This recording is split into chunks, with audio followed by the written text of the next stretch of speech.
कृष्ण कृष्ण हरे हरे, हरे राम राम राम हरे हरे। श्री कृष्ण चंद्र भगवान की, नंद के लाला की, यशोदानंदन की, श्री कृष्ण जन्माष्टमी महोत्सव की। तो अभी वैष्णव भजन एक श्री रूप गोस्वामी पाद के द्वारा सुंदर वैष्णव भजन, तो आप अपने मोबाइल्स में देख सकते हैं, निकालिए, या आपके पास अगर वैष्णव भजन हो तो फिर। कृष्ण देव भवंतम वंदे।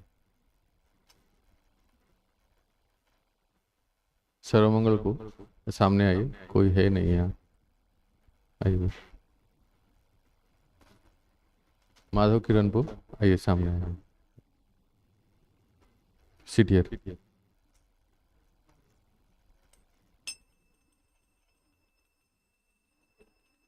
कृष्ण देव भवन्तं वन्दे,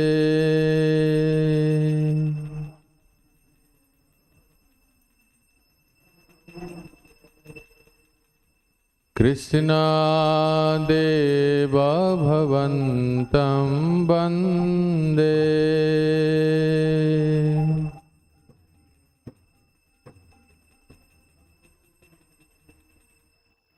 मनमानस मधुकरम् अर्पयामि निजपद पंकजमकरन्दे,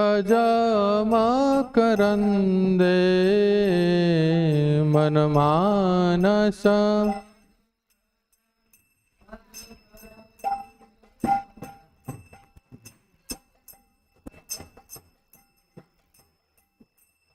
कृष्ण देव भवन्तं वन्दे,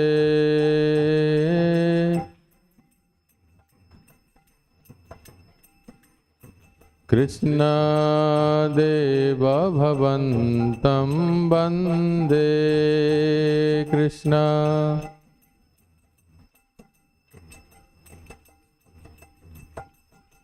यद्यपि समाधिषु विधिरपि पश्यति न तव नखाग्रमरीचिं, यद्यपि समाधिषु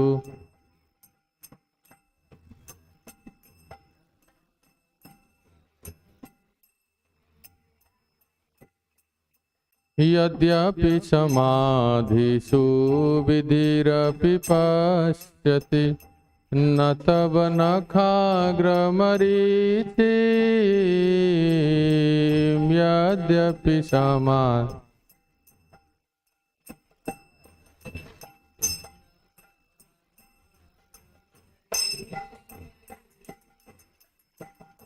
इदमिच्छामि न शाम्य तवाच्युता,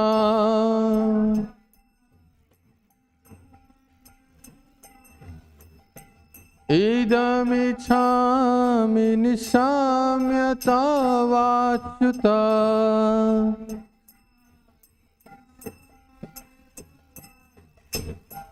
तदपि कृपाद्भुतवीचिं, तदपि कृपाद्भुत देव भवन्तं वन्दे। कृष्णा, प्रेम से ताली बजा के। कृष्ण देव भवन्तं वन्दे, कृष्ण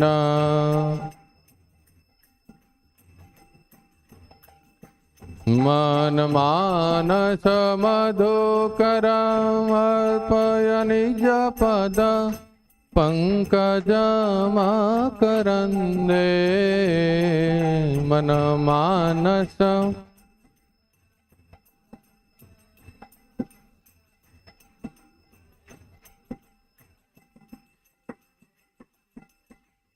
देव भवन्तं वन्दे, कृष्ण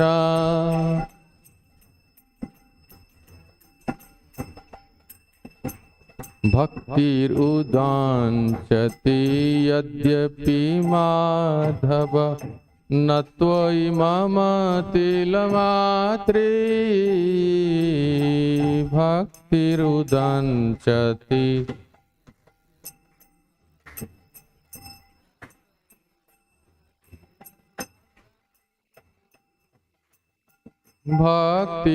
भक्तिरुदंचति यद्यपि माधव न त्वयि मम तिलमात्रे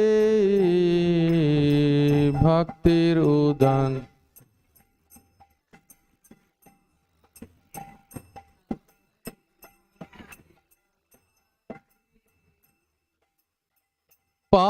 परमेश्वरता तदपि तवाधिका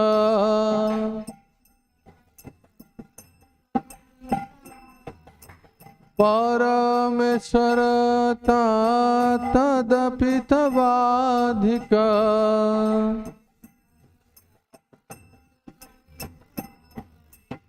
दुर्घट घटन विधात्री दुर्घट घटन देव भवन्तं वन्दे कृष्ण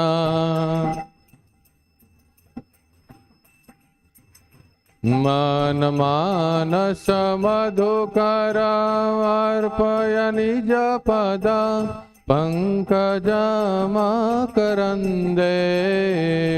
मन मानस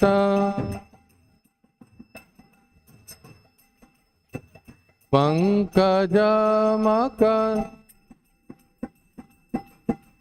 देव भवन्तं वन्दे कृष्ण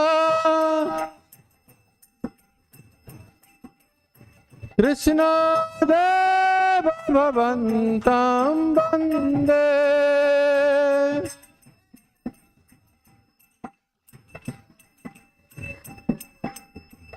अयम् अभिलोतायाद्य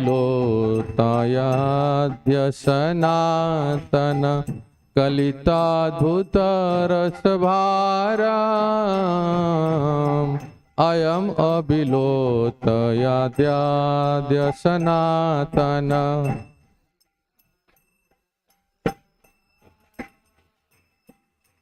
अयम् अभिलोतायाद्य सनातन कलिताद्भुतरसभारम् अयम्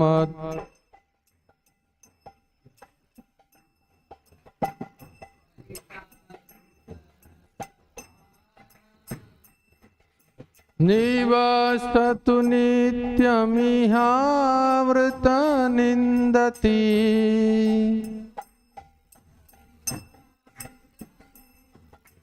निवसतु नित्यमिहावृतनिन्दति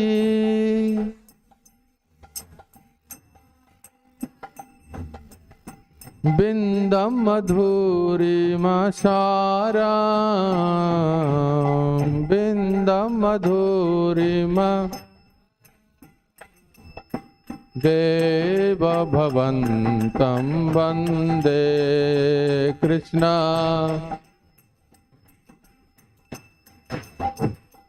मन मानस मधुकर अर्पय निज पद पंकजमकरन्दे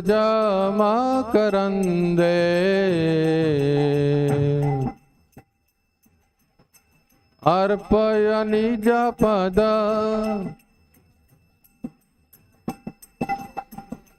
कृष्ण देव भवन्तं वन्दे कृष्ण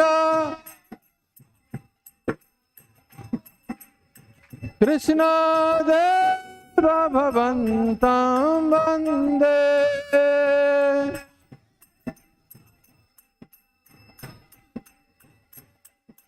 हरे कृष्णा कृष्णा कृष्णा हरे हरे हरे राम राम राम हरे हरे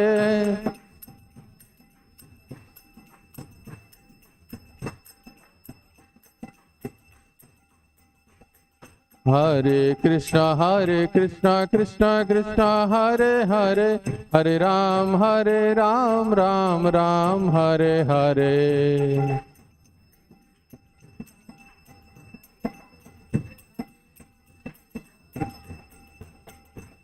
हरे कृष्णा कृष्णा कृष्णा हरे हरे, हरे राम राम राम हरे हरे।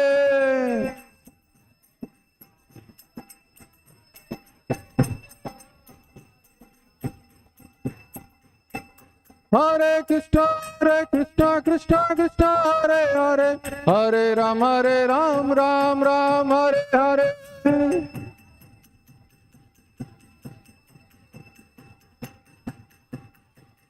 हरे कृष्णा कृष्णा कृष्णा हरे हरे, हरे राम राम राम हरे हरे। नाम नाम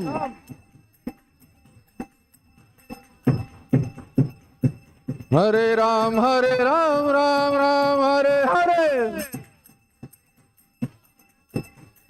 हरे कृष्णा कृष्णा हरे हरे। हरे कृष्णा कृष्णा कृष्णा हरे हरे, हरे राम राम राम हरे हरे। प्रेम से बोलिए। हरे कृष्णा कृष्णा कृष्णा हरे हरे, हरे राम राम राम हरे हरे।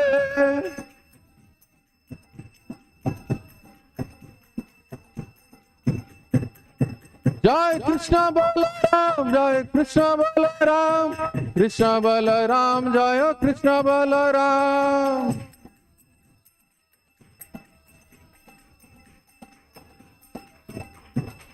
जय राधे श्याम राधे श्याम, राधे श्याम जय राधे श्याम।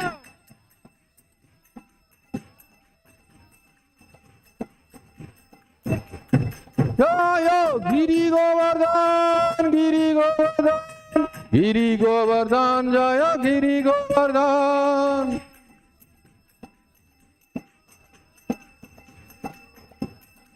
निताई गौर हरि बोल, हरि बोल, हरि बोल गौर हरि बोल।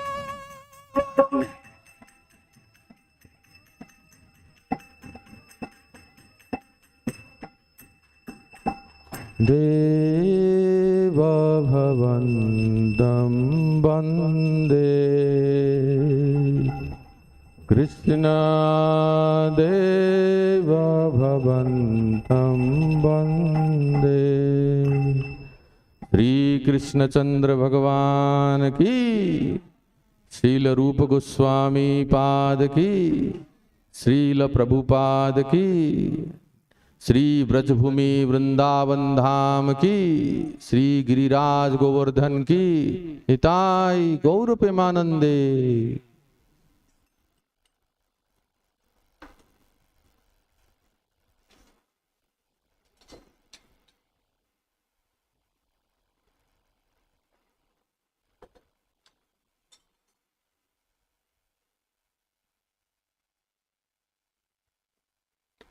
ओम नमो भगवते वासुदेवाय।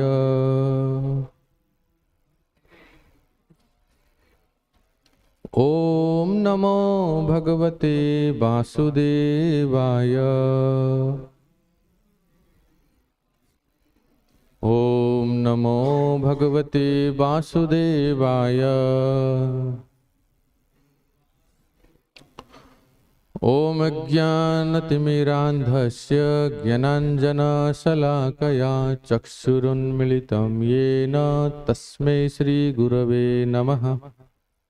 श्रीचैतन्यमनोभीष्टं स्थापितं येन भूतले स्वयं रूपकदा मह्यं ददाति स्वपदान्तिकम्। वन्देऽहं श्रीगुरोः श्रीयुतपदकमलं श्रीगुरून् वैष्णवांश्च रूपं साग्रजातं सहगण रघुनाथानितं तं सजीवं साद्वैतं सावधूतं परिजनसहितं कृष्ण चैतन्यदेवं श्रीराधा कृष्णपादान् सहगणललिता श्रीविशाखान्वितांश्च नमो विष्णुपदाय कृष्णप्रेष्ठाय भूतले श्रीमते भक्तिवेदांत स्वामिनिति नामिने नमस्ते सारस्वती देवे गौरवाणी प्रचारिणे निर्विशेषशून्यवादी पाश्चात्यदेशतारिणे वंशकल्पतरुभ्यश्च कृपा सिन्धुभ्य एव च पतितानां पावनेभ्यो वैष्णवेभ्यो नमो नमः। हे कृष्ण करुणा सिंधो दीनबंधो जगतपते गोपेश गोपिका कांत राधा कांत नमस्तुते तप्त कंचन गौरांगी राधे वृंदावनेश्वरी वृषभानुसुते देवी प्रणमामि हरिप्रिये। जय श्री कृष्ण चैतन्य प्रभु नित्यानंद श्री अद्वैत गदाधर शिवासादि गौर भक्त वृंद। हरे कृष्ण कृष्ण कृष्ण हरे हरे हरे राम राम राम हरे हरे। आराध्य भगवान ब्रजेश तनय तद्धाम वृंदावनम रम्याकाशित उपासना व्रजबधो वर्गेण या कल्पिता श्रीमद्भागवतं प्रमाण अमलं प्रेमोपमार्थो महान् श्री चैतन्य महाप्रभुर्मतमिदं तत्रादरनापरः। हरे कृष्ण। तो आज हम सभी भक्तों के लिए बहुत ही आनंदमय हर्षोल्लासित सुखमय दिन श्री कृष्ण जन्माष्टमी महोत्सव। भगवान परम भगवान श्री कृष्ण अपने शुद्ध भक्त उद्धव को उद्धव गीता में कहते हैं कि मम पर्वानुमोदनम। अनेक उपदेशों में से एक उपदेश करते हैं कि मेरे भक्तों को मेरे जन्मोत्सव को बड़े हर्षोल्लास से मनाना चाहिए। इसको कहते हैं मम पर्वानुमोदनम। इसलिए आज के दिन हम सब भक्तों के लिए बहुत ही आनंदित दिन है। हमारे इष्ट जिनके लिए हमने तन मन धन से सब कुछ समर्पित कर रहे हैं, करने का प्रयास कर रहे हैं, शरणागत स्वीकार किए हैं, जिनके हम हैं, उनका आज जन्मोत्सव है।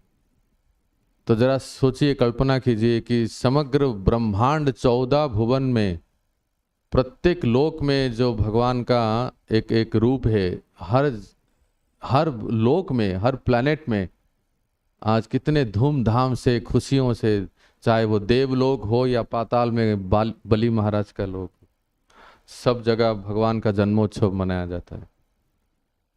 और international society for Krishna consciousness, अंतर्राष्ट्रीय श्री कृष्ण भावनामृत संघ के मुख्य उत्सव या मुख्य जो हमारे स्वरूप हैं स्वयं भगवान श्री कृष्ण, जिसको हमें चैतन्य महाप्रभु ने दिया है।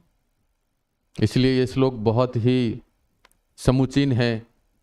आराध्य भगवान ब्रजेश तनय, जिसको महाप्रभु के अन्यतम पार्षद श्रीनाथ चक्रवर्ती ने चैतन्य चंद्र मंजूषा में रचना किए हैं। तो आज ये सुंदर दिन है। तो आज के दिन हम उनके नाम रूप गुण लीलाओं को जितना भी श्रवण करें, मनन करें, कम है। सारा जो हमारे जो इंद्रियां हैं सभी उनके सेवा में, कान उनकी सेवा में, दृष्टि उनकी सेवा में, नाक, जीवा तो 12 बजे के बाद ही होगा, बाकी सभी इंद्रियां उनकी सेवा में न्योछावर कर दे, यही बहुत सौभाग्य की बात है। बताइए भक्तों, हम सब जहाँ जो यहाँ उपस्थित है, हम लोगों के कितना बड़ा सौभाग्य है। विश्व के कोने कोने में आज जन्माष्टमी महोत्सव मना रहे हैं, लेकिन हम ऐसे स्थान पे मना रहे हैं जहाँ वो जन्म हुए हैं। बोलो ब्रजभूमि श्री वृंदावन धाम की जय हो। तो इस ब्रजभूमि में जन्माष्टमी मनाना बहुत सौभाग्य है, क्योंकि यही भगवान जन्म हुए हैं। आज हम सुनेंगे कि हम तो श्रीमद् भागवत महापुराण से भगवान का जन्मोत्सव सुनते ही हैं, लेकिन ब्रज में भी भगवान जन्म लिए इस ब्रजभूमि में, और कैसे जन्म हुआ, किस प्रकार से हुआ, आज का विशेष है। इसलिए शीर्षक है नंद के आनंद भयो। आज का शीर्षक है यही कि मथुरा के कारागार में तो जन्म हुए दुनिया जानते हैं, लेकिन चलिए आज सुनते हैं कि नंद के आनंद भयो जय कन्हैया लाल की, ये कैसे यहाँ जन्म ग्रहण किया और कैसा उत्सव था, कैसा दिन था, कैसा माहौल था, कैसे परिस्थिति थी, क्या क्या वातावरण था।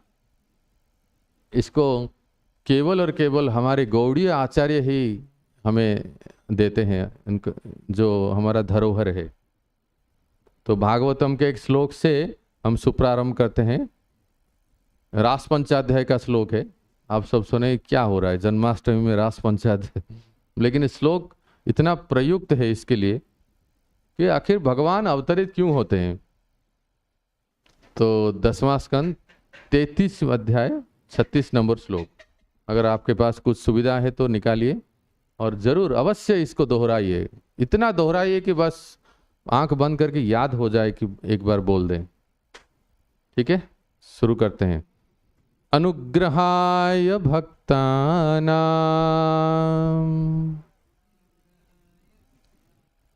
मानुषं देहमास्थितः। फिर से, अनुग्रहाय भक्तानां मानुषं देहमास्थितः भजति तादृशी क्रीड़ा, भजति तादृशी क्रीड़ा या श्रुत्वा तत्परो भवेत्, या श्रुत्वा तत्परो भवेत्। अनुग्रहाय भक्तानां मानुषं देहमास्थितः भजति तादृशी क्रीड़ा या श्रुत्वा तत्परो भवेत्। आवृत्ति कीजिए। ग्रहाय भक्तानां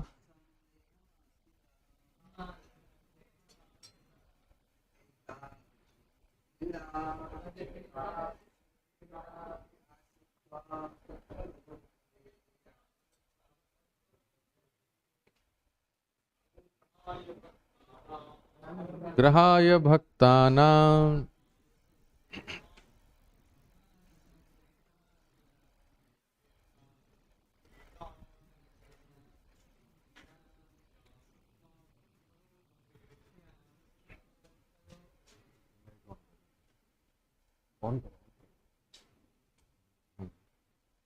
और कोई ब्रज सुंदरपुर बोलिए।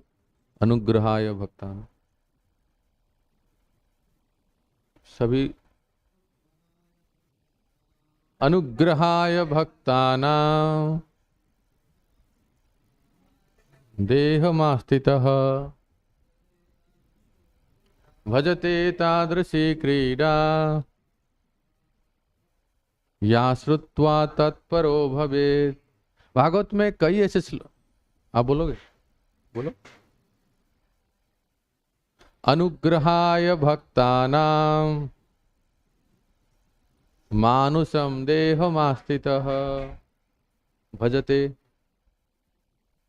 भजते तादृशी क्रीड़ा या श्रुत्वा तत्परो भवेत्। वाह, मेघवर्णपुर ने याद रख लिया, बहुत अच्छा।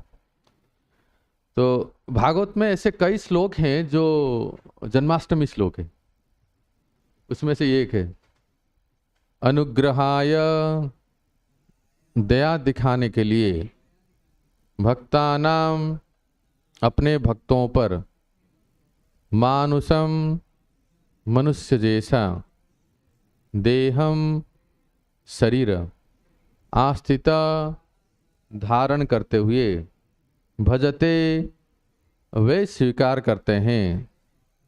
यहाँ जो भजते वे स्वीकार करते हैं लिखा है, ये भगवान के लिए, भगवान स्वीकार करते हैं। तादृशी ही वैसी क्रीड़ा लीलाएं, यहाँ जिनके बारे में श्रुत्वा सुनकर, तत्परः उनके प्रति परायण, भवेत हो जाते हैं। अनुवाद तथा तात्पर्य। जब श्री भगवान अपने भक्तों पर कृपा प्रदर्शित करने के लिए मनुष्य जैसा शरीर धारण करते हैं, शब्दों को ध्यान दीजिए, हाँ, मनुष्य जैसा, मनुष्य नहीं, ह्यूमन लाइक फॉर्म, भगवान ह्यूमन लाइक फॉर्म। एक्चुअली अंग्रेजी में कहावत है, man is made in the image of God. लेकिन यहाँ भगवान मनुष्य जैसा शरीर धारण करते हैं, तब वे ऐसी क्रीड़ाएं करते हैं जिनके विषय में सुनने वाले आकृष्ट होकर भगवत परायण हो जाएं। तात्पर्य।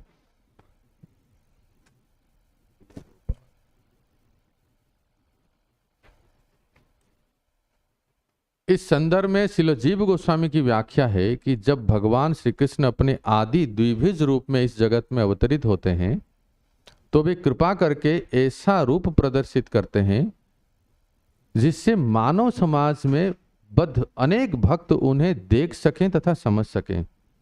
इसलिए यहाँ पर कहा गया है, मानुषम देहमास्थित, वे मनुष्य जैसा शरीर धारण करते हैं। श्रील विश्वनाथ चक्रवर्ती ठाकुर यह कहकर श्री भगवान की माधुर्य लीला का यशगान करते हैं कि इन प्रेम भरे कार्यों में बद्ध जीवों के दूषित हृदय को आकर्षित करने की अकल्पनीय दिव्य क्षमता है। इस बात से इनकार नहीं किया जा सकता कि कोई भी शुद्ध या सरल हृदय वाला व्यक्ति भगवान श्री कृष्ण की प्रेम पूर्ण लीलाओं को सुनकर श्री भगवान के चरण कमलों के प्रति आकृष्ट होगा और क्रमशः उनका भक्त बन जाएगा। जरा सोचिए, रास पंचाध्याय में क्रांतिकारी वाक्य कह रहे हैं सुखदेव गोस्वामी इस श्लोक को कह के, जो भगवान के मधुरमय लीलाओं को सुनेगा उसका चित्त शुद्ध हो जाएगा और तत्परो भवेत, वो कृष्ण परायण हो जाएंगे। ये जो त्रिताप है ना, आदि दैविक, आध्यात्मिक, आदि भौतिक, तरह तरह के कष्ट क्लेश त्रिताप जो है, ये हम सबको त्रस्त कर रहे हैं, करते हैं। हम लोग इससे बहुत त्रस्त होते हैं त्रिताप से, कभी आदि दैविक, कभी आदि भौतिक, आध्यात्मिक, तरह तरह के शारीरिक, मानसिक इत्यादि जो क्लेश होते हैं। क्या कौन सा ऐसा उपाय है कि ये प्रभावित ना करें? ये जो कष्ट क्लेश है, गर्मी, सर्दी, मान अपमान, शोक, मोह, भय, भूख, प्यास और हरि नाम, हरिकेन जो भी कहिए, साइक्लोन, और ये जितना भी सब दुर्विपाक है ना, ये सब प्रभावित नहीं करेंगे। ब्रजवासियों को भी ऐसे आता था, आपदाएं आते थे। ब्रजवासी इसी ब्रज में जहाँ हम यहाँ वास कर रहे हैं, इसी ब्रज में ब्रजवासी भी रहते थे। तो ब्रजवासियों को भी बहुत सारे आपदाएं आते थे आए दिन, कभी कोई असुर, कभी कोई राक्षस, कभी तो घनघोर बारिश। 7 दिन तक लगातार इतना बारिश हुआ कि इस विश्व का सबसे पहला 7 दिवसीय लॉकडाउन हो गया, सब स्टॉप।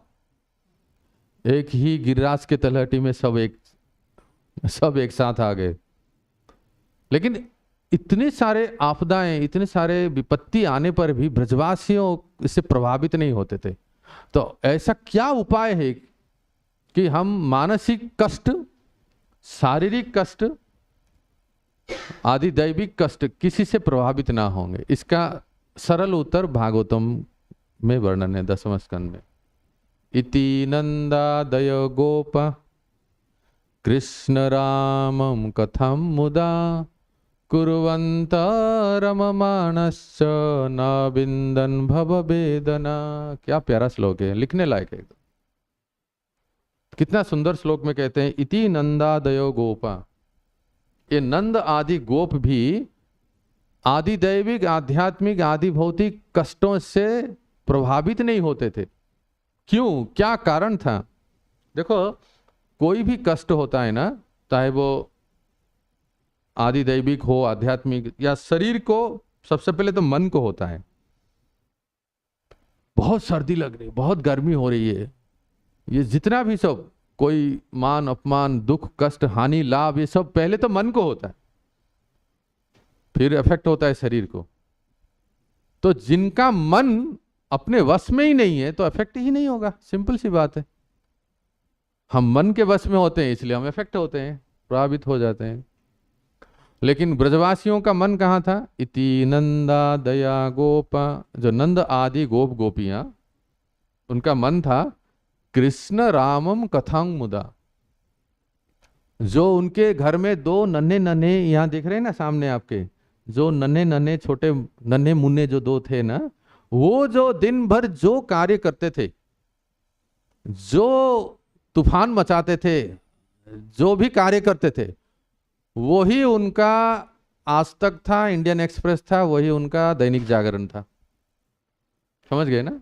वही उनका न्यूज था, समाचार था, कि बस दिन भर यही चर्चा करना, यही कहाँ क्या किए, कौन सा कहाँ जाके क्या नटखट किए, क्या गड़बड़ किए, किसके घर में गए, आज किसके घर में कौन सा हाउस नंबर 476 476 आश्रम है अपना चलो आज उधर चलते हैं, मिशन पद्मावती। तो लिटिल कृष्णा में दिखाता है ना ऐसा तो मिशन पद्मावती, ऐसे ही सब कार्य करते थे। तो ऐसे कार्यों में हमेशा गोपियों का जो मन इसमें लगता था, वो आपस में वार्तालाप करते थे। और खलिहान में, खलिहान समझते हैं ना, नंद आदि गोप जो हैं, वो उनको भी जब बात जाती थी तो वो भी यही बात करते थे, अरे पता है नंद बाबा, आज आपके लाला ने तो बहुत बड़ा कार्य कर लिया। बस यही छठीकरा में ही था, छठीकरा की बात कह रहा हूँ, और ज्यादा दूर की बात, यहीं गए थे और उसके पास एक कुछ ना कुछ बोलेंगे, इस पास ही अजाई है, एक बहुत बड़ा सर्प आया और सबको दंश लिया। एक साल के बाद वो पुरानी बात को सुना रहे हैं, जैसे मानो आज नई बात हुई है ना। तो अजाई की लीला सुना दी, अघासुर की लीला। बस यही छठीकरा के आसपास ही एक आया था, बड़ा बगुले के रूप में आया था, और आपके लाला ने चोंच फाड़ दिया। तो यही उनका टॉपिक ऑफ डिस्कशन था। तो डिस्कशन का टॉपिक है, तो इतना मन उसमें रमा रहता था। इति नंदा दया गोपा कृष्ण रामम कथांग मुदा। तो जब राम और कृष्ण की कथा में आनंदित रहते थे, इतने आनंदित रहते थे, कौन? नंद आदि गोप। कुर्वन्त रममाणश्च, उसमें इतना रमते थे, न विंदन भव वेदना। सुखदेव गोस्वामी कहते हैं भव वेदना इनको प्रभावित नहीं कर पाते थे। मत सोचिए कि इस समय ही हमें बहुत कष्ट हो रहे हैं, बहुत बहुत विपत्ति आ रही है, पता नहीं न जाने कई ऐसे बीमारी आ रही हैं, कोरोना मोरोना क्या क्या सब, है ना। नहीं, इससे भी भयानक विपत्ति उस समय आते थे। आप जरा सोचिए, आपने यहाँ भी कई बार आपने काल वैशाखी देखा होगा, कभी तूफान आती है, ये उत्तर भारत में बड़ा प्रसिद्ध है। ब्रज में ऐसी तूफान आती है, धूल, लेकिन किसी को भी इतना कल्पना नहीं होगा तृणावर्त जब आया था। जरा सोचिए कैसा भयानक तूफान था वो तृणावर्त जब आया था। पूरा गोकुल हिल गया था एकदम, और उस समय कृष्ण को उठा के ले गए। सारे गोकुल के सभी, मैया यशोदा से लेके सभी लोगों के आंख में धूल भर गया था, कोई देख नहीं पाए थे। ऐसी आपत्ति तो विपत्ति तो हाँ नहीं ना, हमारे साथ तो नहीं हुई ना, हमारे पास नहीं आई। लेकिन इतने बड़े विपत्ति आने पर भी वो चुटकियों में ऐसे दूर हो जाता था। और उनका मन कृष्ण रामम कथांग मुदा कुर्वंत रम मानस, उसमें रमते थे। और नविंदन भव वेदना, 7 दिन तक लगातार घनघोर बारिश हो जाए, 1-2 दिन बारिश हो जाए तो 2 दिन बुखार हो जाता है, उठ नहीं पाते हैं, नाक जाम। 7 दिन तक लगातार बारिश हो जाता है। जब इंद्रदेव ने बारिश किया तो फिर भी वो तो उनके लिए आनंद हो गया, क्योंकि सभी गिरिराज के तलहटी में आ गए और सब एक साथ आके कीर्तन करने लगे। गोविंद जय जय गोपाल जय जय गोविंद जय जय गोविंद जय जय गोपाल जय जय। और वहां राधा रानी तो थे ही, राधा रमण हरि गोविंद जय जय। 7 दिन तक पूरा कीर्तन ही चल रहा था और खाना पीना सब भूल गए। नाम संकीर्तन में, कथा कीर्तन में भक्तों इतना मादक है, मन इतना रम जाता है कि व्यक्ति बाकी सब कुछ भूल जाता है। ये भूख प्यास, मान अपमान, निंदा स्तुति, हानि लाभ, सुख दुख, और बोलिए सर्दी गर्मी, ये सब प्रभावित नहीं कर पाता है। देखिए ये श्लोक याद रखिए सब लोग। अगर हमें इस भौतिक त्रिताप से प्रभावित नहीं होना है तो हमें ब्रजवासी बनना पड़ेगा, आधार कार्ड से नहीं, एक्चुअल ब्रजवासी। कई लोग है ना, जैसे मेरा आधार कार्ड यहाँ का लोकल है, तो आधार कार्ड से ब्रजवासी होना इतना नहीं। वास्तव में ब्रजवासी जो जैसे ब्रजवासी हुए हैं, ब्रजवासियों की जैसी चेतना है, ऐसी ब्रजवासी बनना है तो मन ऐसा भगवान नाम रूप गुण लीला कीर्तन में रम जाए कि न बिंदन भव वेदना। आएंगे, अवश्य आएंगे, उनके साथ भी आते थे, लेकिन प्रभावित नहीं होते थे। भक्तों ये शोधी हुई बात है, परीक्षा की हुई बात है और सबको अनुभव की बात है। जितना समय आप कथा में बैठते हो, जितना समय हम कीर्तन में बैठते हैं, उतना समय तक हमें दुनिया पता ही नहीं चलता है, भूल जाते हैं हम, कम से कम उतना समय तक। जरा सोचिए, अगर 1 घंटा बैठे तो 1 घंटा हम दुनिया भूल गए, दुनिया की वेदना से प्रभावित नहीं हुए। और इसको अगर प्रोलोंग कर दे तो जय सिया राम, हो गया काम। मगर इसको हम इसी अवधि को बढ़ा दे कि हमेशा नाम संकीर्तन कथा कीर्तन में ही रमे रहे, तो फिर भव वेदना आएगा ही नहीं। हरे कृष्ण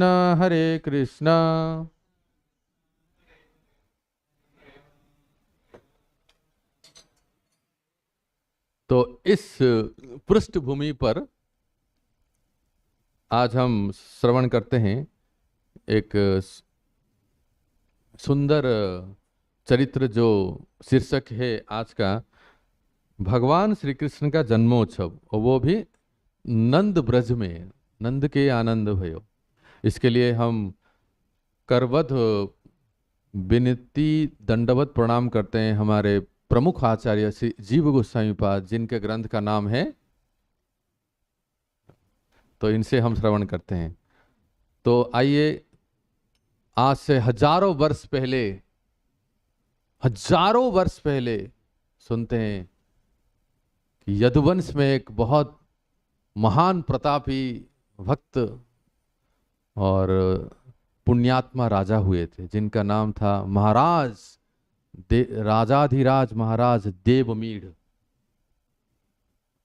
ये देवमीढ़ राजा मथुरा प्रदेश के राजा थे और बहुत प्रतापी राजा थे, भक्त राजा थे, जिनके 2 पत्नी थे, एक क्षत्रिय पत्नी और एक वैश्य पत्नी।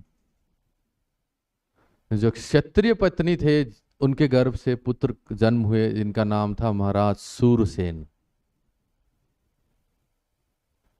और जो वैश्य पत्नी थे उनके गर्भ से जो पुत्र का जन्म हुआ उनका नाम था पर्जन्य। तो एक क्षत्रिय वंशज है और एक वैश्य कुल है।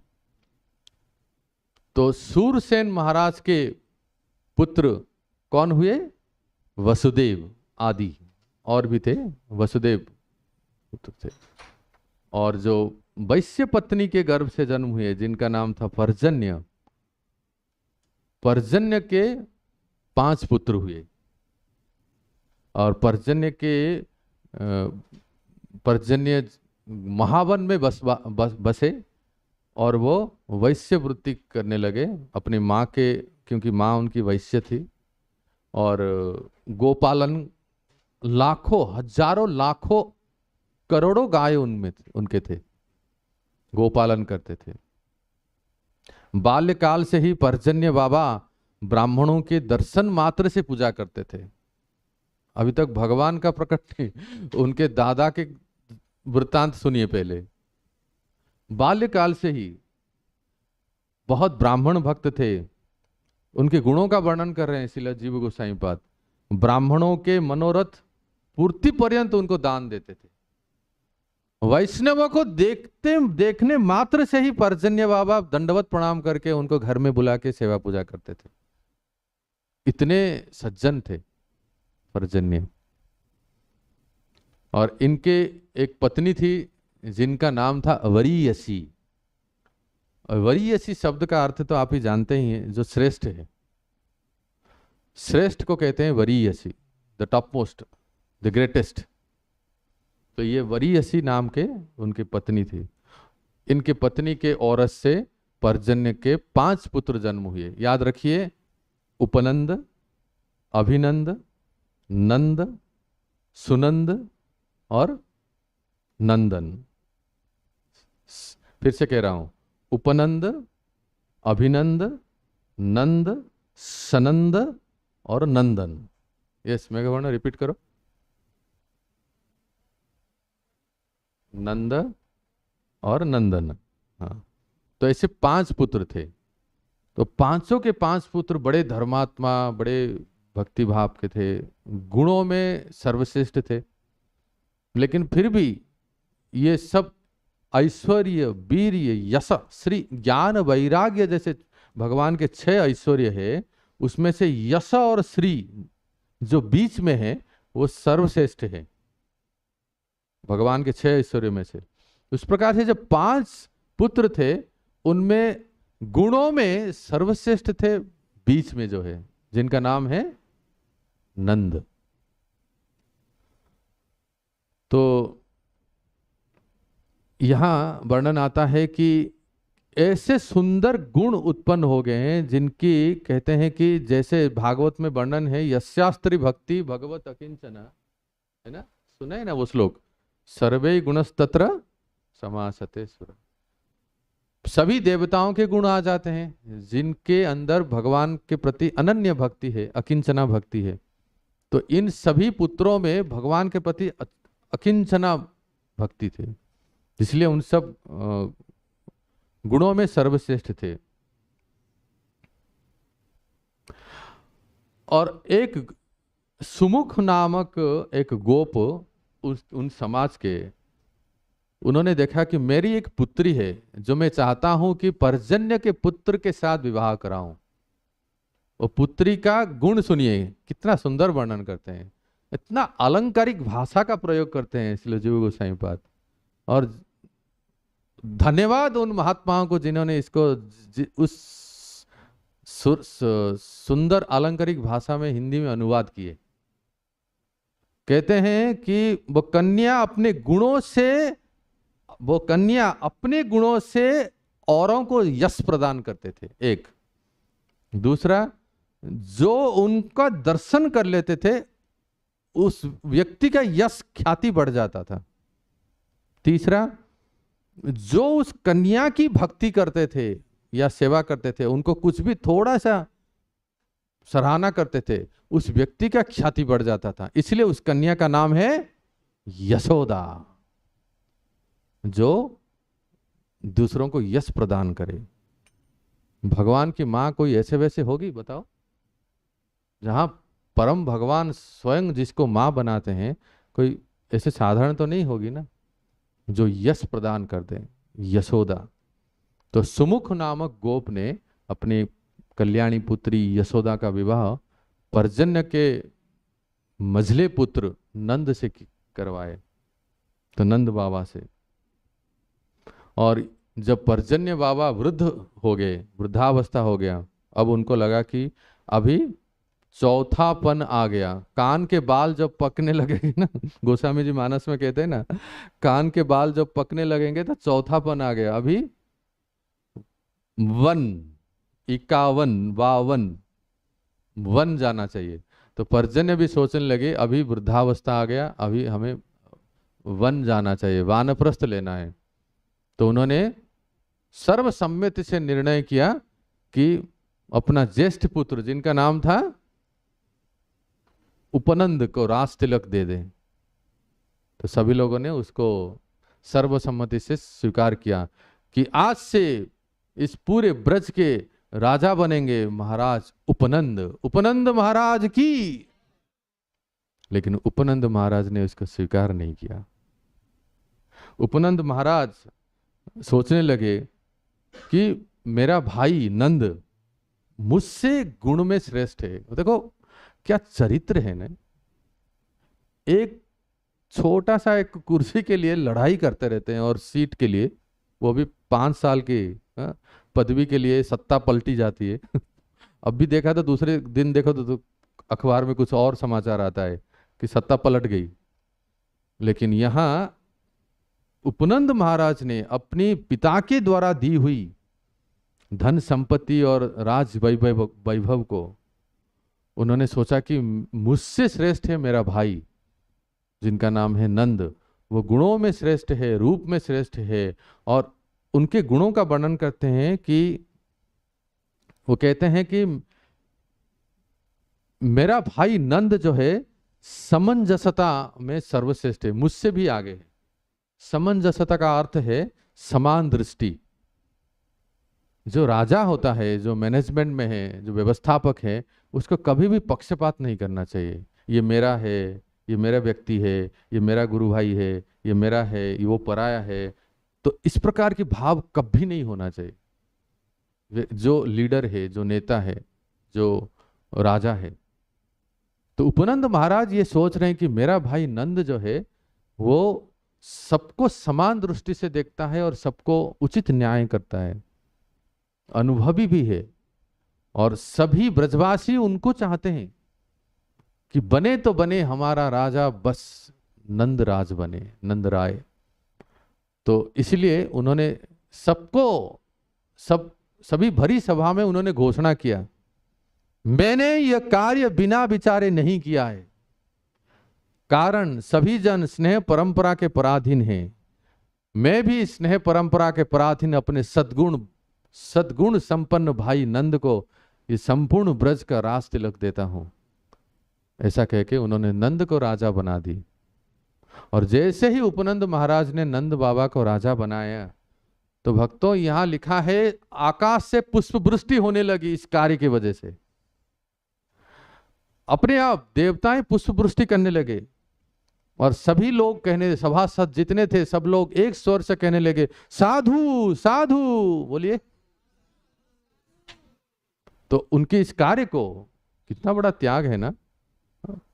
और उन्होंने अपने भाई को दे दिया अपने राज्य, और वो खुद भीष्म पितामह की तरह उनके अधीन रहते थे। वैसे नंद बाबा इतने महान थे, क्या कहना। कोई भी निर्णय स्वयं नहीं लेते थे। अपने भ्राता, अपने बड़े भाई उपनंद महाराज और उनके मंत्री पार्षद से पूछ के ही निर्णय लेते थे। इसलिए जो राजा होता है, व्यवस्थापक होए, वो अकेले डिसीजन नहीं लेना चाहिए, निर्णय। कई बार सही भी हो सकता है, गलत भी हो सकता है। इसलिए एक बार उनका जो पार्षद है पूछताछ करके एक निर्णय लेते हैं। तो यहां भी नंद महाराज इस प्रकार से उपनंद महाराज से प्रार्थना करके ही, उनके परामर्श करके ही निर्णय लेते थे। अब इतना सब होने के बाद पर्जन्य महाराज ने सोचा अब मेरी जिम्मेदारी पूरी हो गई, अब मुझे वन जाना चाहिए।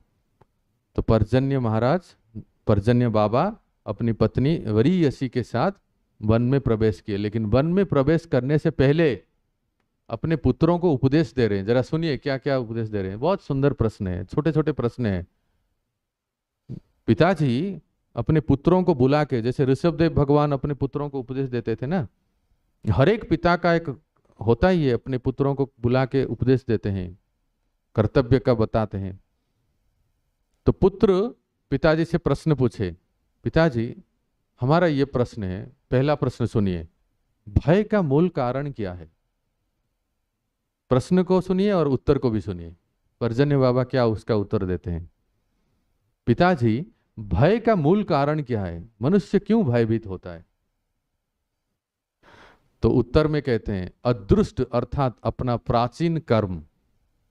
पर्जन्य बाबा कहते हैं अदृष्ट जो दिखाई नहीं देता है, स्वयं का प्राचीन कर्म ही मनुष्य को भय पैदा करता है, जिससे भयभीत हो जाता है।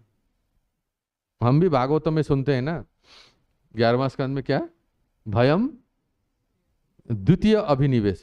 जैसे ही हम द्वितीय किसी, हम अपने स्वरूप से भिन्न किसी को के प्रति अभिनिवेश होता है, बस कोई वस्तु हो या व्यक्ति हो। हमारा स्वरूप क्या है गोविंदा, बोलिए? नित्य कृष्णेर दास। हाँ, हम नित्य कृष्ण के दास हैं। ये स्वरूप से भिन्न किसी वस्तु व्यक्ति में जब अभिनिवेश होता है तो फिर भय लगता है। 11वां स्कंद में वर्णन है भागवत धर्म में। द्वितीय प्रश्न सुनिए, प्रश्न पूछे पुत्रों ने, आश्रय या रक्षक कौन है? पर्जन्य बाबा उत्तर देते हैं श्री हरि का भक्त, भगवान श्री हरि और उनका भक्त, वही एक आश्रय है और रक्षक है। तीसरा प्रश्न, पिताजी जगत में प्रार्थनीय वस्तु क्या है? इस जगत में प्रार्थनीय वस्तु क्या है? कौन से वस्तु की हमें लालसा होनी चाहिए, इच्छा करनी चाहिए? पिताश्री उत्तर देते हैं कि श्री हरि की भक्ति ही प्रार्थनीय है। अगर कुछ मांगना है, अगर कुछ चाहिए तो केवल श्री हरि की भक्ति ही प्रार्थनीय है। चौथा प्रश्न, पिताश्री इस संसार में सबसे बड़ा सुख क्या है? पुत्रों ने पूछा। पर्जन्य बाबा ने उत्तर दिया, भगवान श्री हरि के प्रति उत्कट प्रेम, यही सबसे बड़ा सुख है। याद कीजिए रमानंद राय संवाद को, महाप्रभु श्री चैतन्य ने जब पूछा तो रमानंद राय ने यही उत्तर दिया था, भगवान श्री हरि के चरणों में विशुद्ध प्रेम भक्ति, इससे बढ़कर सुख और संसार में कोई है ही नहीं।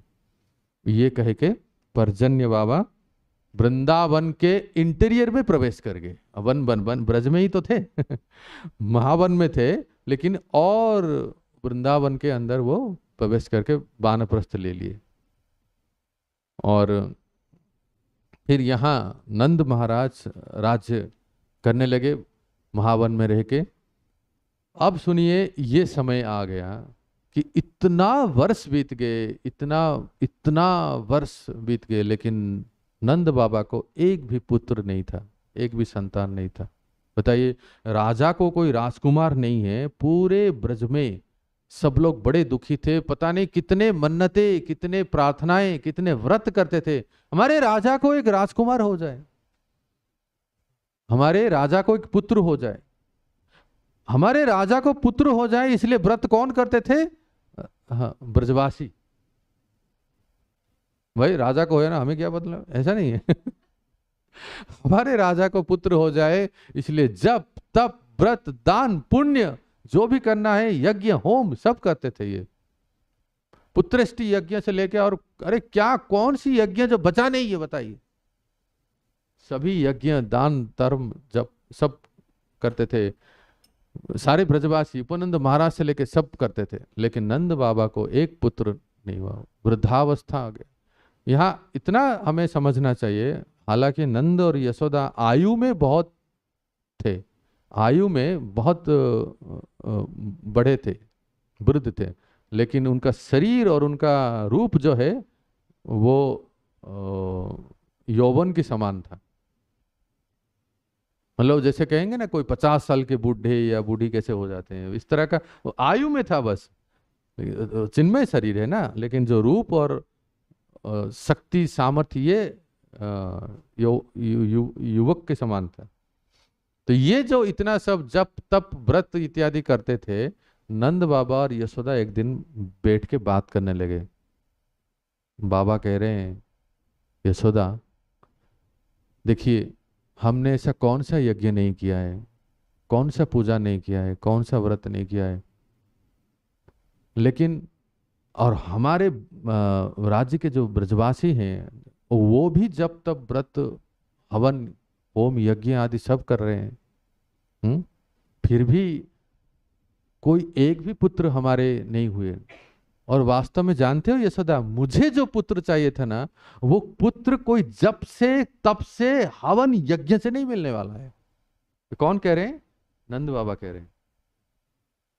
कितना हूं यज्ञ कर ले, कितना हूं जब तब कर ले, मैं जिस पुत्र की लालसा कर रहा हूं, मैं जिस पुत्र की कामना कर रहा हूं, जो इच्छा कर रहा हूं, तो नंद बाबा की तरह करना है तो ऐसी महान इच्छा करना, या तो वो मिले नहीं तो नहीं, बस। क्या सुनिए नंद बाबा की इच्छा, अपनी पत्नी से कह रहे हैं, यशोदा से बैठ के आंगन में बैठ के दोनों बात कर रहे हैं। मैं जिस पुत्र की कामना कर रहा हूं, जो मेरी मन मानस पटल में है, जिसकी जिसकी छवि मेरे मन में आती है, वो पुत्र किसी भी यज्ञ, ये तथाकथित कर्मकांड यज्ञ, ये वेद यज्ञ, ये जब तप दान धर्म से इससे नहीं मिलने वाला है। तो यशोदा ने पूछा, कौन सी पुत्र की आप बात कह रहे हैं?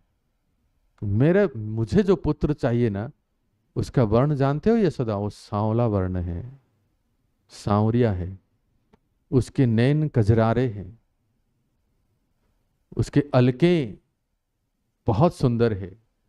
वो अलके कभी कभी कपोल पे आता है और ऐसे वो हिला देते हैं, अपने नजरों से हटा देते हैं। ये पूरा वर्णन करें, नंद बाबा के मानस पटल में वो छवि आता है, बार बार ऐसे झलक आता है वर्षों पहले से। नंद बाबा व्याकुल हो जाते हैं, क्या क्या ये मेरे पुत्र होंगे? क्या ये मेरे पुत्र, क्या ये मुझे पुत्र के रूप में मिलेंगे? यशोदा को कह रहे हैं कि देखो देखो रानी, ये सुंदर चेहरा जो मुझे दिखता है, सुंदर नील वर्ण, अरे मरकत मणि को भी मात देने वाले, उज्जवल इंद्र नील मणि को भी मात देने वाले, इतना सुंदर चमचमाता हुआ उसका वर्ण है। छोटे छोटे नन्हे नन्हे चरण हैं, घुंघराले अलके हैं और काली काली आंखें, इतना सुंदर नीली नीली, सब प्रकार से उन्होंने वर्णन किया। लेकिन ये तो कहां हम हतभागे हैं, ये कभी मिलेगा? और मैं जिसको कह रहा हूं जानते हो यशोदा, ये हम जिनकी पूजा करते हैं ना, भगवान विष्णु नारायण। यशोदा ने पूछा, क्या इनको आप चाहते हो? ना ना ना, ये नहीं, इनको तो हम जानते हैं, ये इनकी तो हम आराधना करते हैं, पूजा करते हैं। इनसे भी श्रेष्ठ, रूप में, गुण में, सब में जो नारायण से भी श्रेष्ठ, ऐसा कोई पुत्र हमें चाहिए। लेकिन हम कहाँ हतभागा, क्या हमारा पुण्य है जो हमें ऐसा पुत्र मिलेगा? और क्या ये ब्रजवासी लोग, सब लोग हवन यज्ञ जप तप कर रहे हैं, हमें तो प्राप्त नहीं होगा। ऐसे बहुत व्याकुल हो जाते थे नंद बाबा। और कहे नंद बाबा ने कहा, यशोदा मैं स्वप्न में भी देखता हूं। जानते हो मैं क्या दृश्य देखता हूं? तुम्हारे गोद में, सुनिए ध्यान से, तुम्हारे गोद में वो सांवला सा सुंदर बालक तुम्हारे स्तन का दूध पी रहा है और खिलखिला के हंस रहा है और कल्लोल कर रहा है। ये दृश्य मैं देख रहा हूं। पता है तुम्हें? क्या तुम्हें कुछ ऐसा पता चलता है? कुछ ऐसा अनुभव होता है? अब सुनिए यशोदा जी क्या बोल रही है। क्या सुंदर वर्णन है, देखो भक्तों। इसी को कहते हैं, इति नंदादयो गोपा कुर्वन्त रममाणश्च न विन्दन् भव वेदना। सुनने से मन वहीं चला जाता है। यशोदा मैया कहती है कि हे पतिदेव, वास्तव में मुझे भी वही स्वप्न आता है। मैं स्वप्न देखता हूं, मुझे भी वो दृश्य दिखता है कि मेरे गोद में कोई कल्लोल करने वाला कोई एक सुंदर सुनहरा सांवला रंग का एक बालक है, जिसका रूप का वर्णन आपने जैसा किया ठीक वैसा ही, ऐसा एक बालक मेरे गोद में खेलता हुआ मैं देखता हूं। लेकिन मैं दैन्यवश, लज्जावश मैं किसी को बोल नहीं पाती हूं। अभी तक आपको बोली नहीं हूं। अर्थात यशोदा के मन में भी वो छवि, वो दृश्य आती थी, लेकिन माताएं साधारणतः संकोच करती हैं किसी कुछ कहने के लिए। तो कह रहे थे कि मैं आपसे निवेदन करने ही वाली थी, लेकिन लज्जावश नहीं कर पाती थी। और लेकिन मेरे मेरे मन में भी यही विचार है, कहाँ हम इतने सौभाग्यवती हैं कि ऐसा सुंदर सांवला सा बालक हमें पुत्र के रूप में। आप कह रहे हैं कि भगवान नारायण विष्णु से भी श्रेष्ठ हो रूप में और गुण में, हमें तो ये प्राप्त नहीं होगा। इस प्रकार से दोनों बड़े दुखी हुए थे। और ठीक है, भगवान नारायण की पूजा पूरा आराधना करते हैं, तो दोनों ने निष्ठापूर्वक निष्कपट भगवान नारायण के पूजा आराधना करने लगे। उस समय ब्रजेश्वरी, कौन है ब्रजेश्वरी? यशोदा। यशोदा ने कहा नंद बाबा को, हे पतिदेव, चलिए हम द्वादशी व्रत करते हैं। कौन सी व्रत? द्वादशी व्रत करते हैं।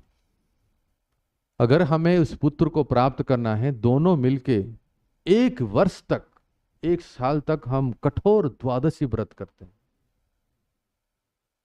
तो उस दिन से लेके बाबा और मैया, उन्होंने कठोर व्रत, जो जो नियम बताए गए हैं, द्वादशी व्रत आरंभ कर दिए। और देव देव नारायण को प्रसन्न करने के लिए उन्होंने व्रत प्रारंभ कर दिए। तो एक दिन की बात है, उस व्रत के प्रभाव से उनका चित्त इतना शुद्ध हो गया, तो स्वयं नारायण ही प्रकट हो गए। स्वयं नारायण दर्शन दे दिए। बोलो श्री नारायण भगवान की। वेंकटरमण नारायण प्रकट हो गए। तो स्वयं नारायण नंद यशोदा के सामने प्रकट हो गए। और इन्होंने कभी ऐसे देखा नहीं था, उन्होंने तो हर बार की तरह पूजा करते थे। और नारायण कहने लगे कि हे नंद यशोदा, आप क्यों इतना दुखी होते हो, ये क्यों इतना चिंतित होते हो? आप शायद विस्मृत हो गए हैं कि हर बार, हर कल्प में आप ही आदि पिता माता हो। हर कल्प में आप ही आदि पिता माता हो। आप जिस पुत्र की कल्पना करते हो ना, आप जिस पुत्र को हमेशा देखते हो स्वप्न में, जिस पुत्र को आप दृश्यमान होती है, उस पुत्र के आप ही पिता माता हो, और कोई नहीं है।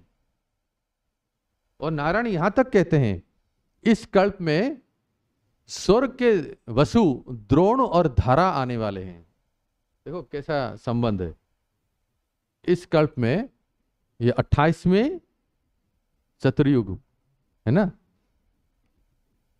द्रोण और धरा नामक ये जो पति पत्नी दंपति हैं, ये घोर तपस्या किए हैं, और ये आपके अंश के रूप में आने वाले हैं। मतलब ये आदि माता पिता से बात कर रहे हैं नारायण भगवान।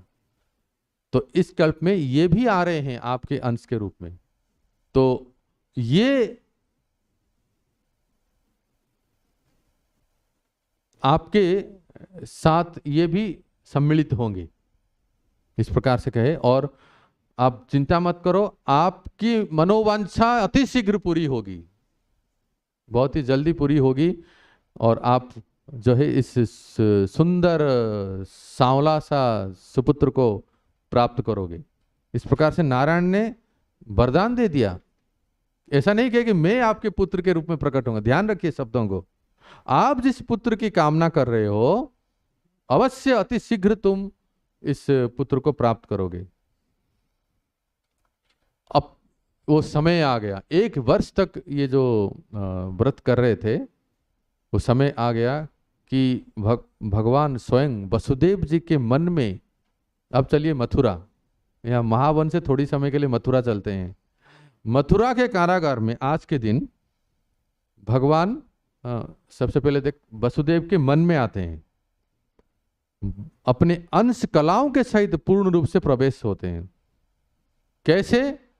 भागवत वर्णन करता है जैसे पूर्व दिशा से चंद्रमा का उदित होता है, उस प्रकार से पूर्व दिशा से चंद्रमा का उदित होता है, वैसे वसुदेव के मन में प्रकट होते हैं। वसुदेव के मन से फिर देवकी के मन में प्रकट होते हैं।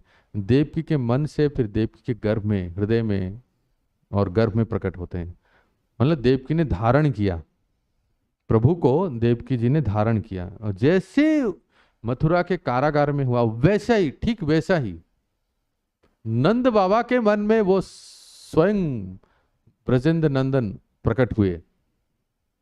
और नंद बाबा के मानो कि करोड़ों सूर्य एक साथ प्रकट होने से जितनी ज्योति प्रकाशित होती है, इस प्रकार से तेज निकलने लगा। फिर नंद बाबा के मन से यशोदा के मन में, फिर यशोदा के मन से यशोदा के गर्भ में आए भगवान। तो इसीलिए आप भागवत में पढ़ते हैं, हम पढ़ते हैं, श्लोक आता है नंदात्मज, ये श्लोक, ये शब्द आता है ना नंदात्मज, तो भगवान नंद बाबा के भी पुत्र हैं। जैसे हम कहते हैं वसुदेव के पुत्र हैं, वैसे नंदात्मज हैं, नंद बाबा के पुत्र हैं। जब ये सब चल रहा था, ये सब प्रक्रिया हो रही थी, तब एक बहुत ही तेजस्वी, बहुत तेज पुंज प्रकट करने वाली एक स्त्री, एक माता, एक ब्राह्मणी वहां प्रकट हुई, और इसके साथ एक बटु ब्राह्मण था। ये दोनों घूमते घामते वहां से आके नंद गोकुल में आ गए, गोकुल महावन में। और सारे ब्रजवासी देख रहे हैं ये कौन है, ये ब्राह्मणी कौन है, वृद्धा, अर्ध वृद्धा वृद्धा ब्राह्मणी, और उसके साथ एक बटु ब्राह्मण भी है, बटु बालक। बताइए कौन है? हाँ, और बटु ब्राह्मण कौन है वो? हाँ? मधुमंगल। ये दोनों वहां प्रकट हो गए, और वो कहे देखिए मैं ब्रह्मचारिणी सन्यासिनी हूं, तपस्विनी, देवज्ञा अर्थात ज्योतिषी भी जानती हूं, और ये स्नातक ब्राह्मण बालक का नाम है मधुमंगल, जो प्रकृति से नारद के समान चंचल है, और ये भी विद्या और ज्ञान में पारंगत है, और हम सब कुछ देख के बता सकते हैं आगे क्या होने वाला है। तो सभी लोग बड़े प्रसन्न हो गए कि पूर्णमासी और मधुमंगल उनका पुत्र नहीं थे। तो कहे कि सारे ब्रजवासी आके अच्छा आप बताइए बताइए, हमारे नंद राय और रानी यशोदा को देख के कुछ भविष्य के बारे में बताइए। तो ये तो उसी के लिए आए थे, घोषणा करने के लिए। तो पौर्णमासी सभी लक्षण देख के, नंद बाबा और यशोदा मैया के लक्षण को देख के कहे कि इनके मन में एक बहुत सुंदर बालक का प्रादुर्भाव हुआ है, अति शीघ्र यशोदा जी एक पुत्र संतान को जन्म देंगे, एक संतान को जन्म देंगे, उन्होंने भविष्यवाणी की थी। और इतना सुनते ही पूरे ब्रज में आनंद की लहर खिल गई, सभी लोग बड़े खुश हो गए। इतने वर्षों बाद हमारे राजा के घर में चिराग, हमारे राजा के आंगन में दीप प्रज्वलित होगा, पुत्र संतान उत्पन्न होंगे। ये सब सुन के बहुत खुशी हो गई, चारों ओर खुशी की लहरें। अब इस बीच में क्या हुआ, वसुदेव जी ने अपने सारे पत्नियों को अलग अलग स्थान पे भेज दिए थे। तो यहाँ क्लियरली लिखा गया है कि अपनी एक पत्नी जिसका नाम है रोहिणी, जो क्षत्राणी थी, एक घोड़ी के ऊपर चढ़कर गुप्त रूप में महावन आ गई।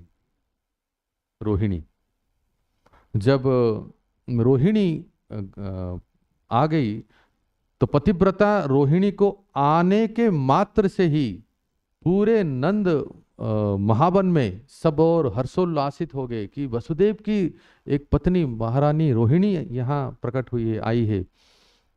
तो यहाँ दिन और समय का भी वर्णन है, लिखा है कि यशोदा जी ने और रोहिणी को बहुत सुंदर स्वागत की, और रोहिणी जी को लिखा है ज्येष्ठ की महीना से लेकर, अर्थात ज्येष्ठ, आषाढ़, श्रावण, इन 3 माह की गर्भवती समझकर। ज्येष्ठ महीना में रोहिणी गर्भवती हुई थी, तो ज्येष्ठ, आषाढ़ और श्रावण, इन 3 माह की गर्भवती थी जब रोहिणी गोकुल में आई थी। तो यशोदा ने अपने पास रखा उनको, और उनको बहुत सुंदर प्रेम से स्नेह से सेवा की।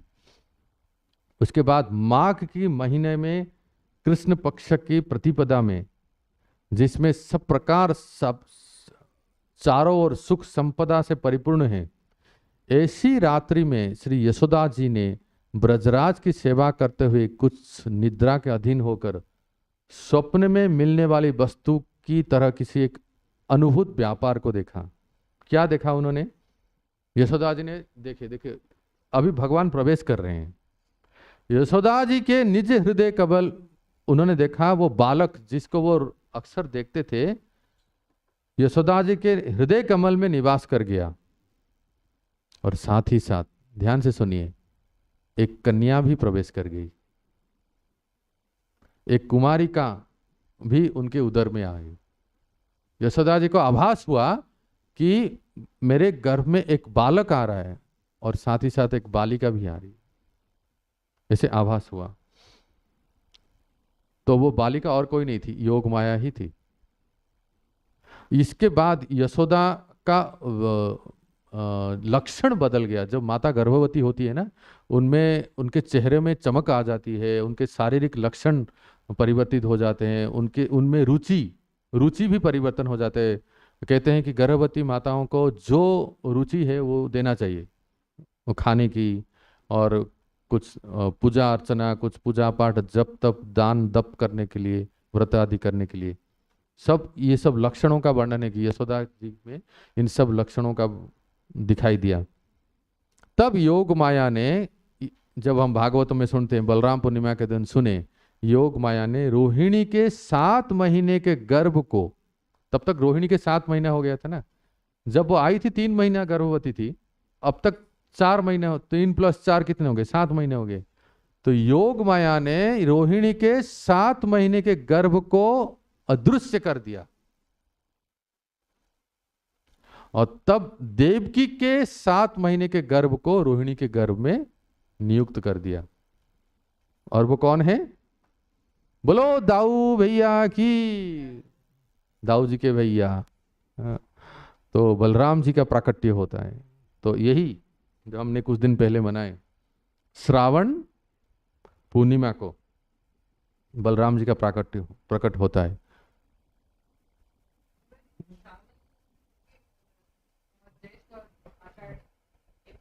अब पहले सुन लीजिए।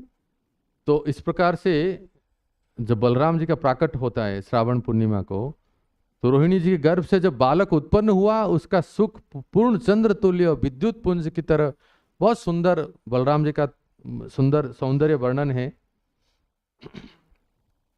यहां लिखा है कि जात कर्मादि संस्कार भी वसुदेव जी के मंत्रणा के अनुसार वे सब हुआ, ब्राह्मण के द्वारा गुप्त रूप से हुआ।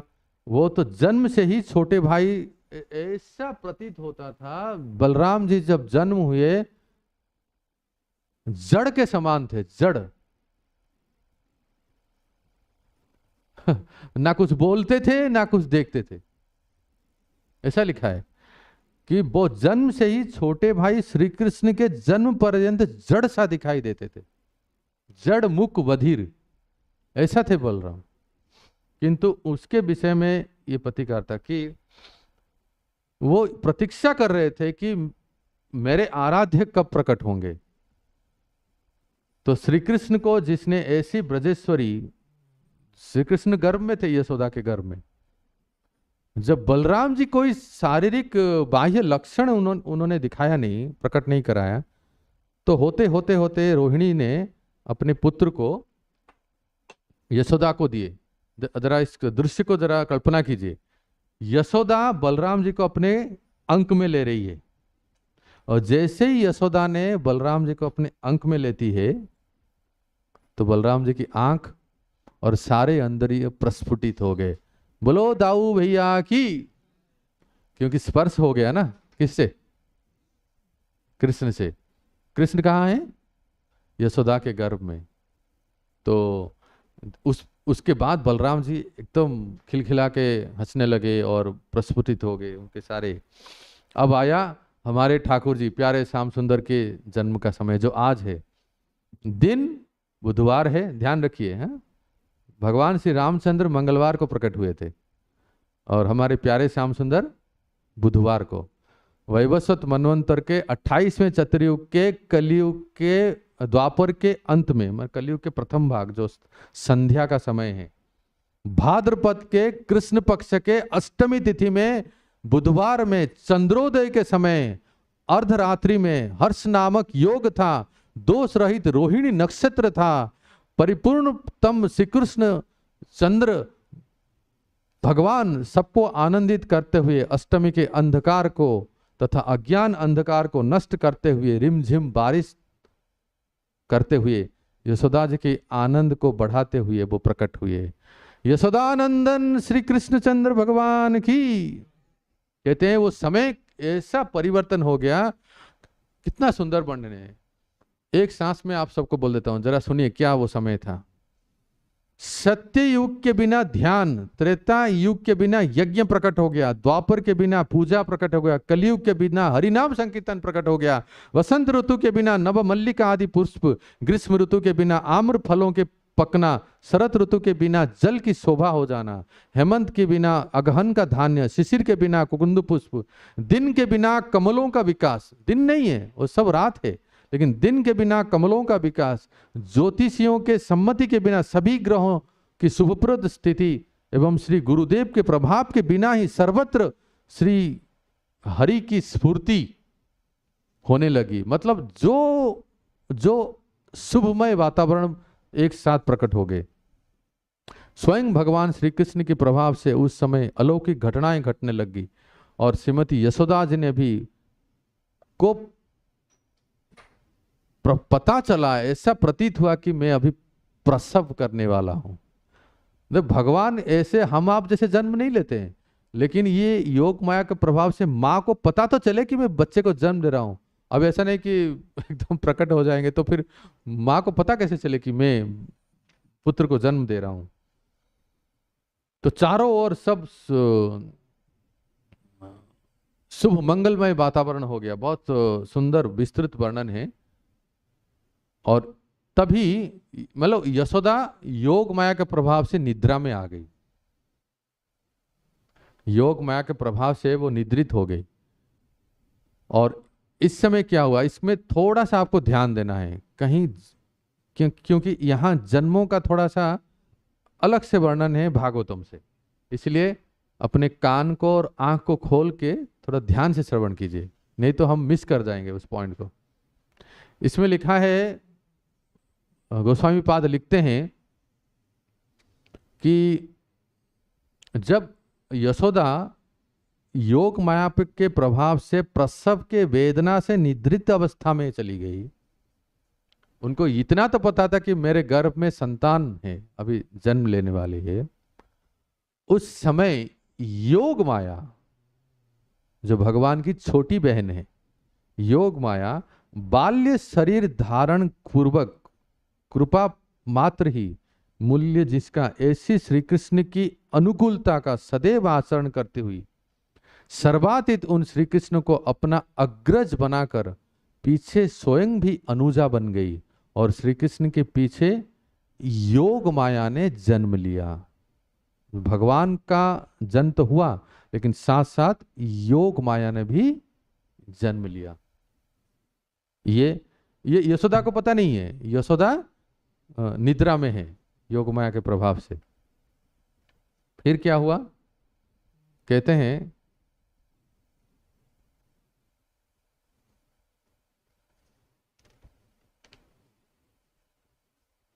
अब जैसे हम सुनते हैं कि मथुरा के कारागार में वसुदेव देवकी के अंतःकरण में, सबसे पहले वसुदेव के अंतःकरण में प्रकट हुए, फिर देवकी के अंतःकरण में भगवान प्रकट हुए।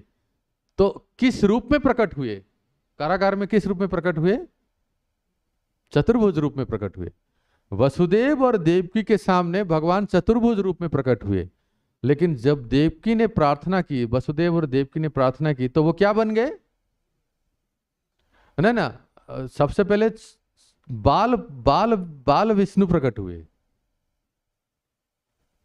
जो चतुर्भुज रूप था वो कैसा था? हाँ, बाल विष्णु, बाल चतुर्भुज रूप प्रकट हुआ था, बालक के रूप में वसुदेव और देवकी के सामने।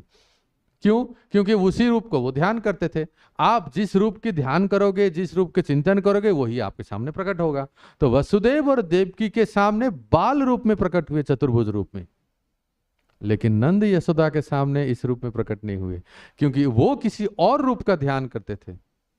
वो था सुंदर सा, सांवला सा, द्विभुज, छोटा सा, नन्हा मुन्ना, सांवला, श्याम सुंदर रूप को वो उसी को चिंतन करते थे, उसी को ही वो स्वप्न में देखते थे। इसलिए नंद यशोदा के सामने वो श्याम सुंदर रूप प्रकट हुआ, लेकिन वसुदेव देवकी के सामने बाल चतुर्भुज रूप प्रकट। और उसके बाद आप फिर जैसा वो, इसका कारण यह है, जीव गोसाई पाद कहते हैं, जो जिस रूप को अहर्निश चिंतन करता है वो उसको प्राप्त करता है। अब इन दोनों में आप अंतर समझ रहे हैं ना, एक देव की वसुदेव किस रूप का चिंतन और नंद यशोदा किस रूप को। अब जब प्रकट हो गए, अब यहां थोड़ा सा एक विज्ञान है, इसको बड़े ध्यान से सुनना है। कैसे वो द्विभुज रूप में परिणत हुए, कैसे हुए देखिए। चतुर्भुज रूप के आच्छादन पूर्वक द्विभुज रूप के आविर्भाव की इच्छा जब देव, आपने इतना तो हम सुनते हैं कि देवकी माता ने प्रार्थना की कि आप द्विभुज रूप में परिणत हो जाइए। जब देवकी के मन में इच्छा प्रकट हुई कि मैं चाहता हूं कि मेरे लाला छोटे हो जाए और श्री द्विभुज रूप में प्रकट हो जाए, तो उस समय क्या हुआ, योग माया के सहित वो द्विभुज रूप यशोदा के अंतकरण में आए थे। और यशोदा के अंतकरण में या यशोदा के पास जो द्विभुज रूप था, जो जन्म होने से पहले जो अंतकरण में या गर्भ में था, योग माया ने यशोदा के पुत्र द्विभुज रूप को रातों रात देवकी के पास ले गए। और देवकी के मन में जब इच्छा प्रकट हुई कि मैं चाहता हूं कि मेरे पास, मेरे सामने जो बाल चतुर्भुज रूप है वो द्विभुज रूप में प्रकट हो जाए, वो वास्तव में यशोदा का द्विभुज पुत्र वहां प्रकट हो गए, वो योग माया के प्रभाव से।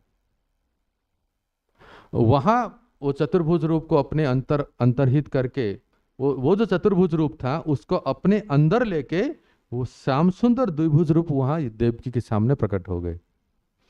उसी प्रकार माया यशोदा पुत्र को सबको अलक्षित रूप में, सबके उस रातों रात अलक्षित रूप में मथुरापुरी ले गई। और इसके बाद योग माया उस गर्भस्थित आकार द्वारा, जब यशोदा को तो पता है ना कि मेरे गर्भ में कोई संतान है, इतना तो उसको आभास है, भले वो निद्रा में है लेकिन उसको आभास है कि मेरे गर्भ में संतान है।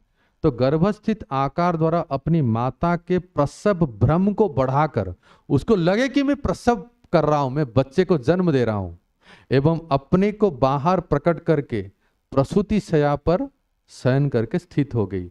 वो पुत्री के रूप में प्रकट हो गई यशोदा के गोद में, यशोदा के पास। योग माया कि अभी माँ को लगे कि हाँ, मैं, उसको आभास हो रहा है कि मैं भी इस पुत्र को, मैं भी संतान को जन्म, पुत्र नहीं, मैं संतान को जन्म दे रही हूं। लेकिन प्रकट हुई तो योग माया प्रकट हुई संतान के रूप में। और योग माया अपनी माया के प्रभाव से द्विभुज श्याम सुंदर रूप को मथुरापुरी ले गए। और उसके बाद क्या हुआ, फिर भगवान ने कहा यदि आप भय करते हैं, चलिए अभी मथुरा में भगवान ने वसुदेव को कहा यदि आप कंस से भयभीत हैं तो मुझे गोकुल पहुंचा दीजिए। ये भगवान ने कहा ना वसुदेव जी को, पहुंचा दो। तो और यशोदा की गर्भ से उत्पन्न मेरी माया को यहां शीघ्र ले आई।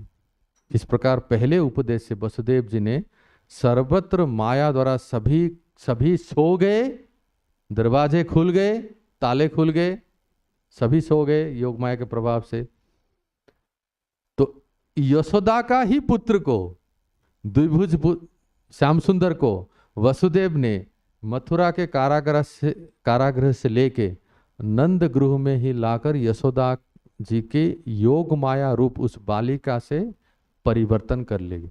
अर्थात यशोदा के पास उस पुत्र को रख दिए और यशोदा के जन्मी हुई पुत्री को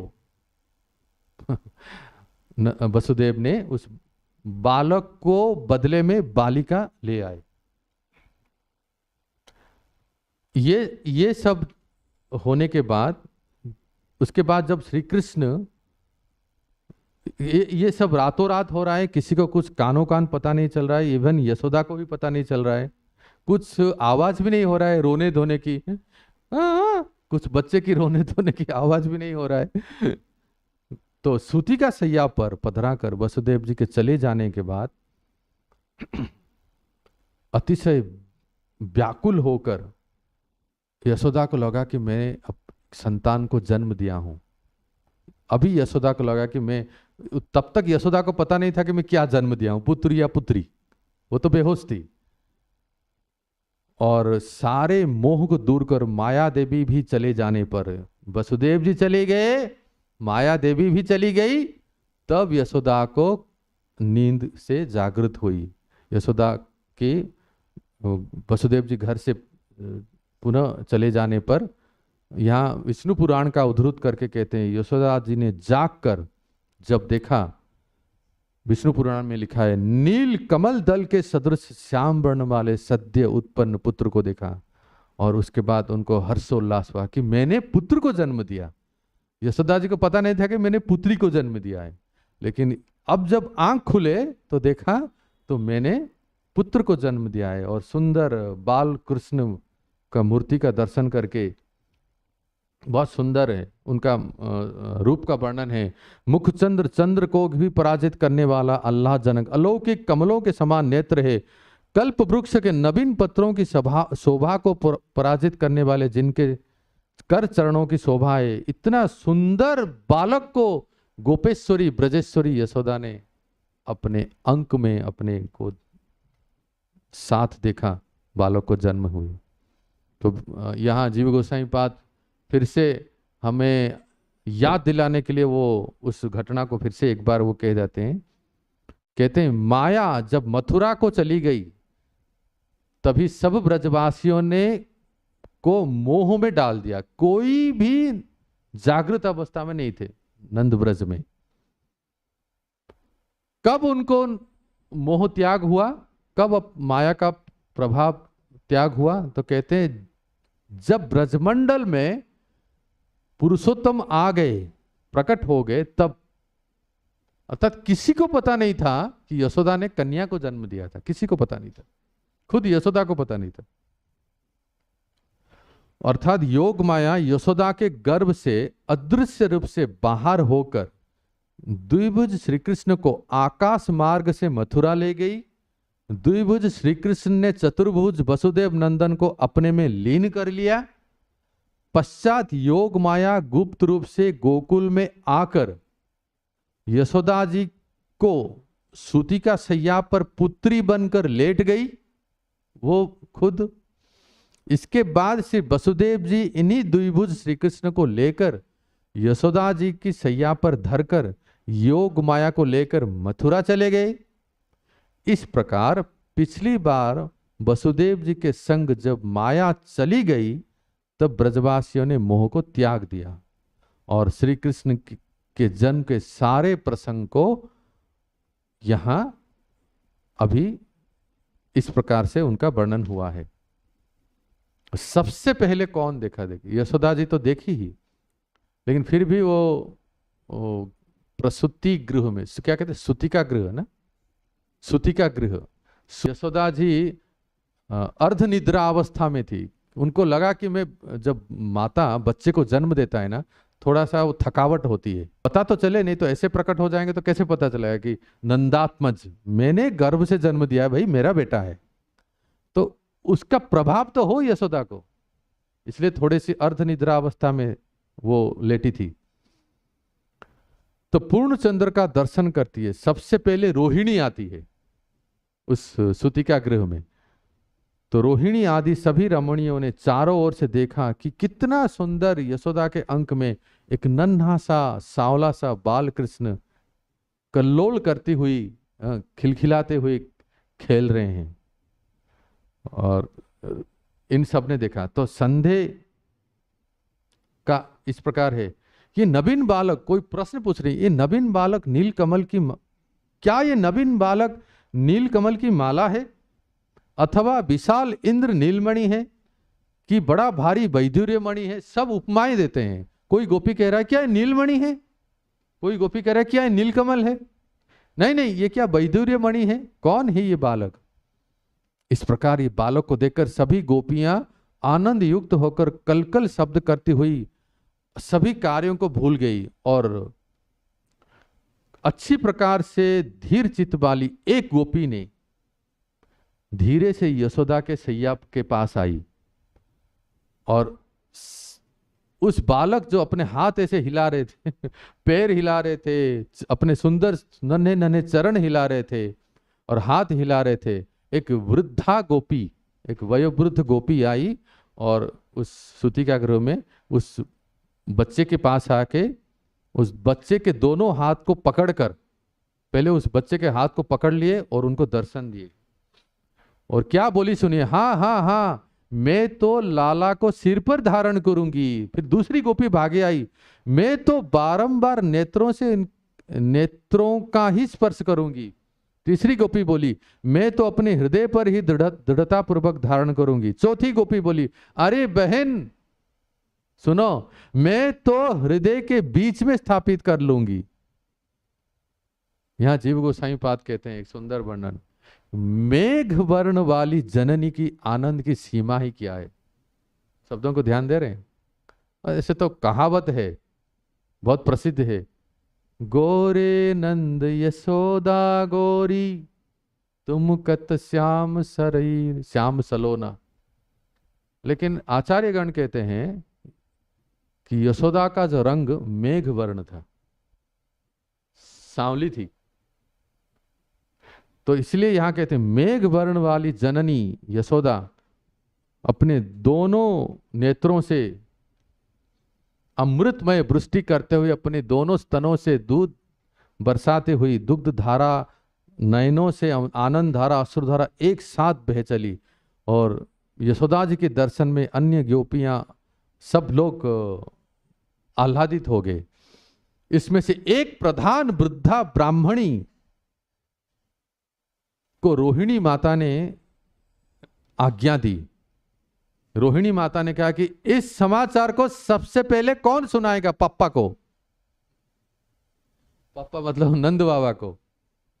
तो ये रोहिणी माता ने एक वृद्धा ब्राह्मणी गोपी को बुलाए और उनको कहे कि जाइए माता जी, आप इस शुभ समाचार को नंद राय को सुनाइए, नंद बाबा को सुनाइए, और जो ये खुश खबर सुनाएगा आप जानते हैं उसको क्या होगा, बस माला माल, उसकी तो आनंद की सीमा नहीं रही। बस देखिए, अगर हमें ये सेवा मिलता है कि आज कोई बड़ा उत्सव हो रहा है, या हमारे गुरु महाराज आ रहे हैं, या हमारे गुरु महाराज ने कुछ सेवा दिया है, इस संदेश को कौन सुनाएगा, तो सुनाने के लिए 10 लोग भागेंगे। अरे जानते हो गुरु महाराज ने ये क्या, कितना आनंदित होते हैं। उस प्रकार से ऐसा लिखा है, जब वो वृद्धा ब्राह्मणी माता नंद बाबा के पास भाग रही थी, मानो कि उसको जो दूरता है 21 किलोमीटर का गिरिराज परिक्रमा जैसा लग रहा था। अपन ये दूरियां खत्म क्यों नहीं हो रही, आनंद के मारे थोड़ी सी दूरी थी, ज्यादा दूरी नहीं थी, लेकिन उतना जाने के लिए वो हाँप रही थी। ऐसा लग रहा था दूरियां खत्म ही नहीं हो रही है, कब खत्म होगा ये। फिर वो भागे दौड़े नंद बाबा के पास गई। और क्या नंद बाबा क्या कर रहे थे वहां, अपने सभी गोपों के साथ वहां बैठ के, थोड़े समय में इसको नंद बाबा तक पहुंचा देते हैं। बाबा को तो सुनना चाहिए ना, मैया तो खुश हो गई, अब बाबा तो सुने, तो धैर्य धारण कीजिए 5-10 मिनट में। तो जब ये वृद्धा ब्राह्मणी गई तो वहां लिखा है कि सभी गोपों के मध्य नंद और उपनंद ये सब वार्तालाप कर रहे थे। इनको पता नहीं था एक्चुअली ऐसे इतना बड़ा खुशखबर हुआ है। तो सभी लोग वहाँ वार्तालाप कर रहे थे। कुछ ये श्याम सुंदर रात को जन्म हुई है, ये बात सुबह थोड़ा ब्रह्म मुहूर्त में, थोड़ा सुबह सुबह ऐसे वहाँ पहुँचाने जा रहे हैं। तो शीघ्र पहुँचाने की लालसा में वो भाग रही थी अपने पुत्र के सहित। अपने उन्होंने कहा, जाके कहा नंदराय जी, नंदराय जी, बोला भी नहीं जा रहा था, इतना हाँफ रही थी। वो कहे नंद जी, अपने पुत्र के सहित आप सदैव मंगलमय हो, आपको पुत्र जन्म हुआ है, पुत्र रत्न जन्म हुआ है।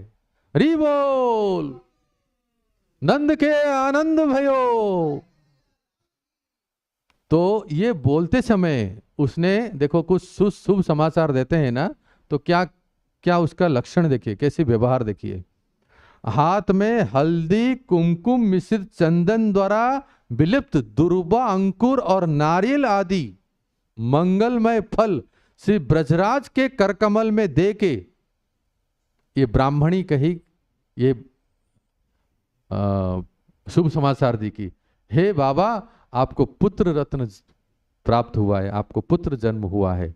इतना सुनते ही हुआ नंद, उपनंद, अभिनंद और कौन, सुनंद, नंदन, नंदन, ये सारे और बाकी जितने भी गोप थे, गोप गोपियां थे, सब बड़े हर्षोल्लासित हो गए। और उसी समय, क्योंकि सुबह का ब्रह्म मुहूर्त का समय था, और सारे गौवे वहां आए थे, जो गौशाला में सारे गौवे आए थे वहां गोदहन का, सुबह भी गोदहन किया जाता है ना, गोदहन के लिए आए थे। ये खबर सुनते ही नंद बाबा ने कहा कि आज अभी इसी समय इस गौशाला में जितने गाय हैं मैं तुमको दान देता हूं। उसी समय उन्होंने दे दिया उस माता जी को, तुम्हारे घर में सारे गाय को मैं दान देता हूं। नंद बाबा ने कहा, ताऊ भी कोई कम नहीं थे। ताऊ कौन है? उपनंद बाबा, उपनंद और अभिनंद, इन्होंने भी कहा कि मैं भी इतना गाय देता हूं, मैं इतना गाय दान देता हूं। सब उन्होंने दान दे दिया। और उसी समय तो उन्होंने ये डोनेशन प्राइमरी था, प्रिलिमिनरी था, आगे का डोनेशन आगे आएगा और क्या क्या दिए जब बाकी लोग जब उनके पास आए।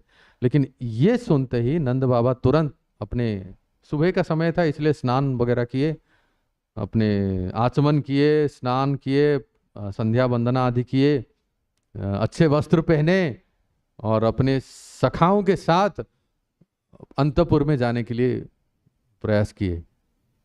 और जैसे ही रोहिणी जी ने सुने कि नंद बाबा आ रहे हैं, कि देखो आज का जो उत्सव है ना, मतलब कल का उत्सव, आज तो जन्म लेंगे, नंद उत्सव में आप जो पेंटिंग में देखते हो ना, यशोदा नहीं है उसमें।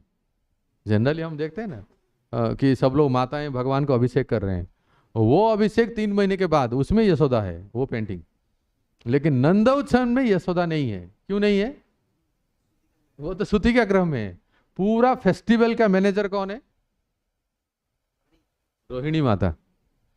तो रोहिणी माता ने नंद बाबा आने से पहले उस अंतपुर को ऐसा सजाए थे और सबको अपने अपने जगह पे, स्थान पे रख दिए थे। किसको? नगाड़े, दुंदुभी, हाँ, ये सब जो बजाने वाले तो सभी जो तैयार थे, रोहिणी ने सब पहले से तैयार करके रखे थे। तो फेस्टिवल मैनेज ऐसे होता है, कब कौन कितने समय में क्या होना चाहिए, सब टाइम टू टाइम सब अपडेट है। और जैसे मैनेजमेंट स्किल। तो जैसे ही नंद बाबा आ रहे हैं तो रोहिणी ने एक सिग्नल दिया, बस आते ही नंद बाबा इतने आश्चर्य हो गए, सब दुंदुभी बजाने लगे और सब नगाड़े बजाने लगे और क्या क्या सब वाद्य यंत्र सब बोले, और इतना सुंदर सजा के रखे थे। ये सब रोहिणी का मैनेजमेंट है, माता रोहिणी का। सारे ब्राह्मण लोग भी थे, सब स्वस्ति वाचन कर रहे थे। ओम सहना भवतु सहना भुनोतु। तो सब सब सब स्वस्ति वाचन करके सब कर रहे थे, यहाँ नगाड़े बज रहे थे। नंद बाबा अपने अंतपुर में प्रवेश कर रहे हैं, तो इतना सुंदर उनका स्वागत होता है। और जैसे ही नंद बाबा प्रवेश करते हैं, सब लोग एक साथ बोलने लगे, ओ नंद के आनंद भयो जे कन्हैया लाल की। बोलिए, आनंद के आनंद भयो जे कन्हैया लाल की। गोकुल में आनंद भयो जे कन्हैया लाल की। आनंद उमंग भयो जे कन्हैया लाल की। आनंद उमंग भयो जे कन्हैया लाल की, जे कन्हैया लाल की। आप लोग भी बोलिए, जे कन्हैया लाल की, जे कन्हैया लाल की।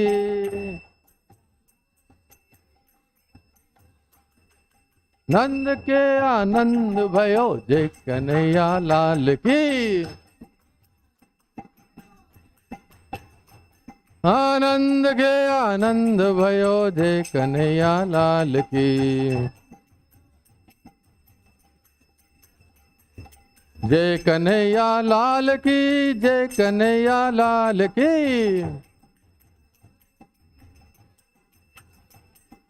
हाथी घोड़ा पाल की, जय कन्हैया लाल की। भरत, भरत प्रभु। आनंद के आनंद भयो जय कन्हैया लाल के। जय हो। नंद के आनंद भयो जय कन्हैया लाल की।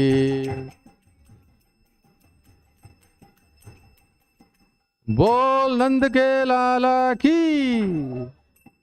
और इस प्रकार से जब नंद महाराज एक बार दर्शन करा देते अपने लाला को, ठीक है, फिर अपने नंदोत्सव मनाते रहे और फिर हम विराम देंगे। तो नंद बाबा जब अपने अंतपुर में प्रवेश किए, ये तब तक एक खबर चारों ओर महावन में गोकुल में फैल गया और सभी लोग अपने घर में बड़े बड़े उत्सव मना रहे हैं, तैयारियां कर रहे हैं। फूल माला, देखे प्रभु जी फूल माला बना रहे हैं, सब फूल माला बनाते हैं, कलश रखे हैं, और नाच गान तान तरंग सब कुछ जो आज हम शाम को करेंगे ना, अवश्य करेंगे। आप सब लोग उत्साह से भाग लीजिए। तो सभी और ये खुशियां मनाई गई, सब लोग खुशियां मना रहे थे। और उस समय ब्रजराज ने, देखो कितना कितना मर्यादा है। देखिए, अब तक अपने पुत्र को देखे नहीं, लेकिन देखने से पहले ये सब जो मर्यादाएं, जो रीति रिवाज है, वो नंद बाबा करते हैं। क्या करते हैं? सबसे पहले अपने भाभियों को जाके प्रणाम किए, लिखा है इसमें। अपने भैया उपनंद महाराज, अभिनंद महाराज, हाँ, उनको प्रणाम किए और अपने भाभियों को जाके प्रणाम किए, भाइयों की पत्नियों को, और सबको नमन किए, प्रणाम करके उनसे आशीर्वाद लिए। अब खुशी इतना बड़ा खुशी सुख प्राप्त हुआ है, लेकिन वो खुशी को प्राप्त करने से पहले अपनी मर्यादा को नहीं भूल रहे हैं। वो सबसे पहले अपने भाइयों को और भाभियों के चरणों में प्रणाम किए। उसके बाद लिखा है नंद बाबा ने नांदीमुख श्राद्ध किया, एक श्राद्ध किया, नांदीमुख श्राद्ध, जिस श्राद्ध में उनके पितर भी स्वयं मंगल पाठक किंवा मंगल के सूचक बन गए। अर्थात वो श्राद्ध ऐसा था कि इतने वर्षों बाद नंद बाबा के घर में पुत्र रत्न प्राप्त हुआ, इसलिए वो पितर भी सब सुखी रहे, इसलिए वो श्राद्ध किए। और यशोदा जी की, अब उसके बाद धीरे धीरे सबको दान पुण्य आदि करके यशोदा जी के अंतपुर में गए। लेकिन पूरी अंतपुर में पुरुष नहीं जा सकते, आप जानते हैं ना, सूतिका गृह में पुरुष नहीं जा सकते। तो जहां यशोदा जी है अपने लाला के साथ, वहां केवल माताएं ही जा सकती। तो नंद बाबा, उसके सामने और एक कमरा था, प्रतीक्षा गृह कह सकते हैं, वहां उतावले होके प्रतीक्षा कर रहे थे कि मैं कैसे अपने पुत्र को दर्शन करूं। और यशोदा के गोद में, खाट में, जो पलंग में लाला जी लेटे थे, पड़े थे, और ढककर उस समय क्या हुआ कि रोहिणी, सबसे पहले रोहिणी यशोदा के पास गई और अपने यशोदा के लाला को अर्थात श्याम सुंदर को एक सुंदर सा मुलायम, शब्दों को ध्यान दीजिए, मखमल से भी और नरम, इतना सुंदर मुलायम वस्त्र में अपने लाला को ढक करके ला रहे। सीन को, दृश्य को थोड़ा कल्पना कीजिए। नंद बाबा उतावले होकर प्रतीक्षा कर रहे हैं कि मैं अपने पुत्र को देखूं, और वहां पर्दे के पीछे से अंतपुर से यशोदा जी के लाला को रोहिणी माता ने एक सुंदर मुलायम वस्त्र से ढक के वो ला रहे हैं। लेकिन आप जानते हैं, जब कोई बड़ा, सबसे बड़ा खुशी प्राप्त होता है, सुख प्राप्त होता है, उस सुख को देने से पहले इतना आसानी से नहीं मिलता है। आप क्या देंगे बताइए? समझ में आ रहा है ना? तो सब लोग तैयार थे नंद बाबा को ये अनमोल रत्न देने से पहले हम मांगेंगे, आप क्या देंगे बताइए? है ना? लुटाना चाहिए भाई। आज आज आज हमारे घर में लाला हुआ है, एक तो लोग क्या क्या नहीं करते हैं, और यहां तो साक्षात परात्पर परमेश्वर परब्रह्म श्याम सुंदर प्रकट हुए हैं नंद बाबा के आंगन में। तो नए बालक को दिखाने के लिए सभी जो भाभियां थी, नंद बाबा की जो भाभियां थी, उन्होंने रोहिणी जी को वो रुको रुको रुको, थोड़ा सा जाके कुछ ठिठोली करते हैं ना, जाके क्या क्या मांगते हैं जाके। सारे भाभियां, नंद बाबा के भाभियां और अन्य माताएं जो थी, सब जाके नंद बाबा के पास गए। कितना मिलेगा बताइए, तब दर्शन मिलेगा, ऐसे दर्शन नहीं मिलेगा। मुख दर्शन का अलग चार्ज है, चरण दर्शन का अलग चार्ज है, और संपूर्ण दर्शन करेंगे तो उसका फीस अलग है। हम पहले से बता देते हैं ना, नवीन कृष्ण बू, ऐसा ही है ना, दर्शन का अलग अलग फीस होता है ना। तो उन लोगों ने भी कह दिया कि अलग अलग दर्शन होगा, सबसे पहले चरण का इतना है, फिर मुख कमल का, और पूरा दर्शन करेंगे तो उसका तो और भी डबल फीस है। बुकिंग करना पड़ता है ऑनलाइन, पहले से कह देता हूँ, ऐसे कहते हैं। तो सभी जाके उनसे मांग, नंद बाबा ने, अरे क्या चाहिए बताओ, क्या चाहिए बताओ, आपको क्या चाहिए? जो चाहिए हम सब देंगे। और नंद बाबा की क्या कमी थी? अरे कमी क्या थी? जिनके घर में साक्षात श्रयत इंदिरा शाश्वतत्रधि, गोपी गीत में सुनते हैं ना, पहला गीत, जहां ब्रज में आप जयति तेधिकम जन्मना व्रज, आप जब से ब्रज में प्रकट हुए हैं वहां तो महालक्ष्मी और कहीं जाती ही नहीं, एड्रेस भूल गई है। कहीं नहीं जाती है। श्रयत इंदिरा, साक्षात महालक्ष्मी वहां प्रकट हुए, वहां डेरा डाल दी है। तो धन धान्य की कोई कमी नहीं है, साथ साथ लक्ष्मीपति जिनके संतान है। तो नंद बाबा ने कहा कि लुटा दिया नंद बाबा ने। अब देखिए, रोहिणी जी पहली बार नंद बाबा को अपने पुत्र को लेके आ रहे, अभी तक गोद में भी आया नहीं, दूर से ही नंद बाबा अपने पुत्र को देख के स्टन्न हो गए, लगा कि कोई चित्र ही अंकित कर दिया हो, अभी तक पूर्णतया दर्शन नहीं हुआ है। और जैसे जैसे रोहिणी जी लाला को लेके नंद बाबा के पास आ रहे हैं, नंद बाबा के शरीर में अष्ट सात्विक विकार आ गया है, अश्रु झरझर झरने लगा, रोमांचित हो गए। अरे बताओ भाई, इतने वर्षों बाद कभी एक पुत्र को प्राप्त नहीं हुए थे, और जिसको चाहे तो वही आ गए, वही मिल गए, जिनको सपने में देखते थे, जिनको हमेशा दिन रात स्वप्न में देखते, वही आ गए, तो कैसा लगेगा? जैसे देखते हैं ना, एक खंबा है मान लो, नंद बाबा खंबे के समान हो गए, मोशनलेस, कोई गति नहीं रही उनकी, कि मैं क्या देख रहा हूं, ऐसे क्या मैं सही देख रहा हूं, ये सही मैं जो स्वप्न में देखा था यही वो बालक है, क्या मैं ये सत्य है या स्वप्न है, मैं क्या देख रहा हूं, मैं क्या वही है जिनको मैं इतना रात दिन स्वप्न में देख रहा था? तो धीरे धीरे उनके दृष्टि उस लाला के चरण की ओर जा रहा है।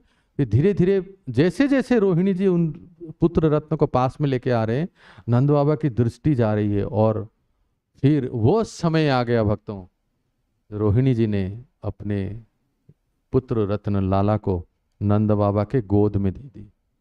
और जैसे ही ब्रजभूमि के राज्य लक्ष्मी अधिपति नंद जी बहुत देर बाद धैर्य धारण करने पर, अभी तक तो धैर्य धारण नहीं हो पा रहा था, इतने अधीर हो गए थे, मतलब हम लोग ये वचनों से वर्णन नहीं कर सकते उस दशा को।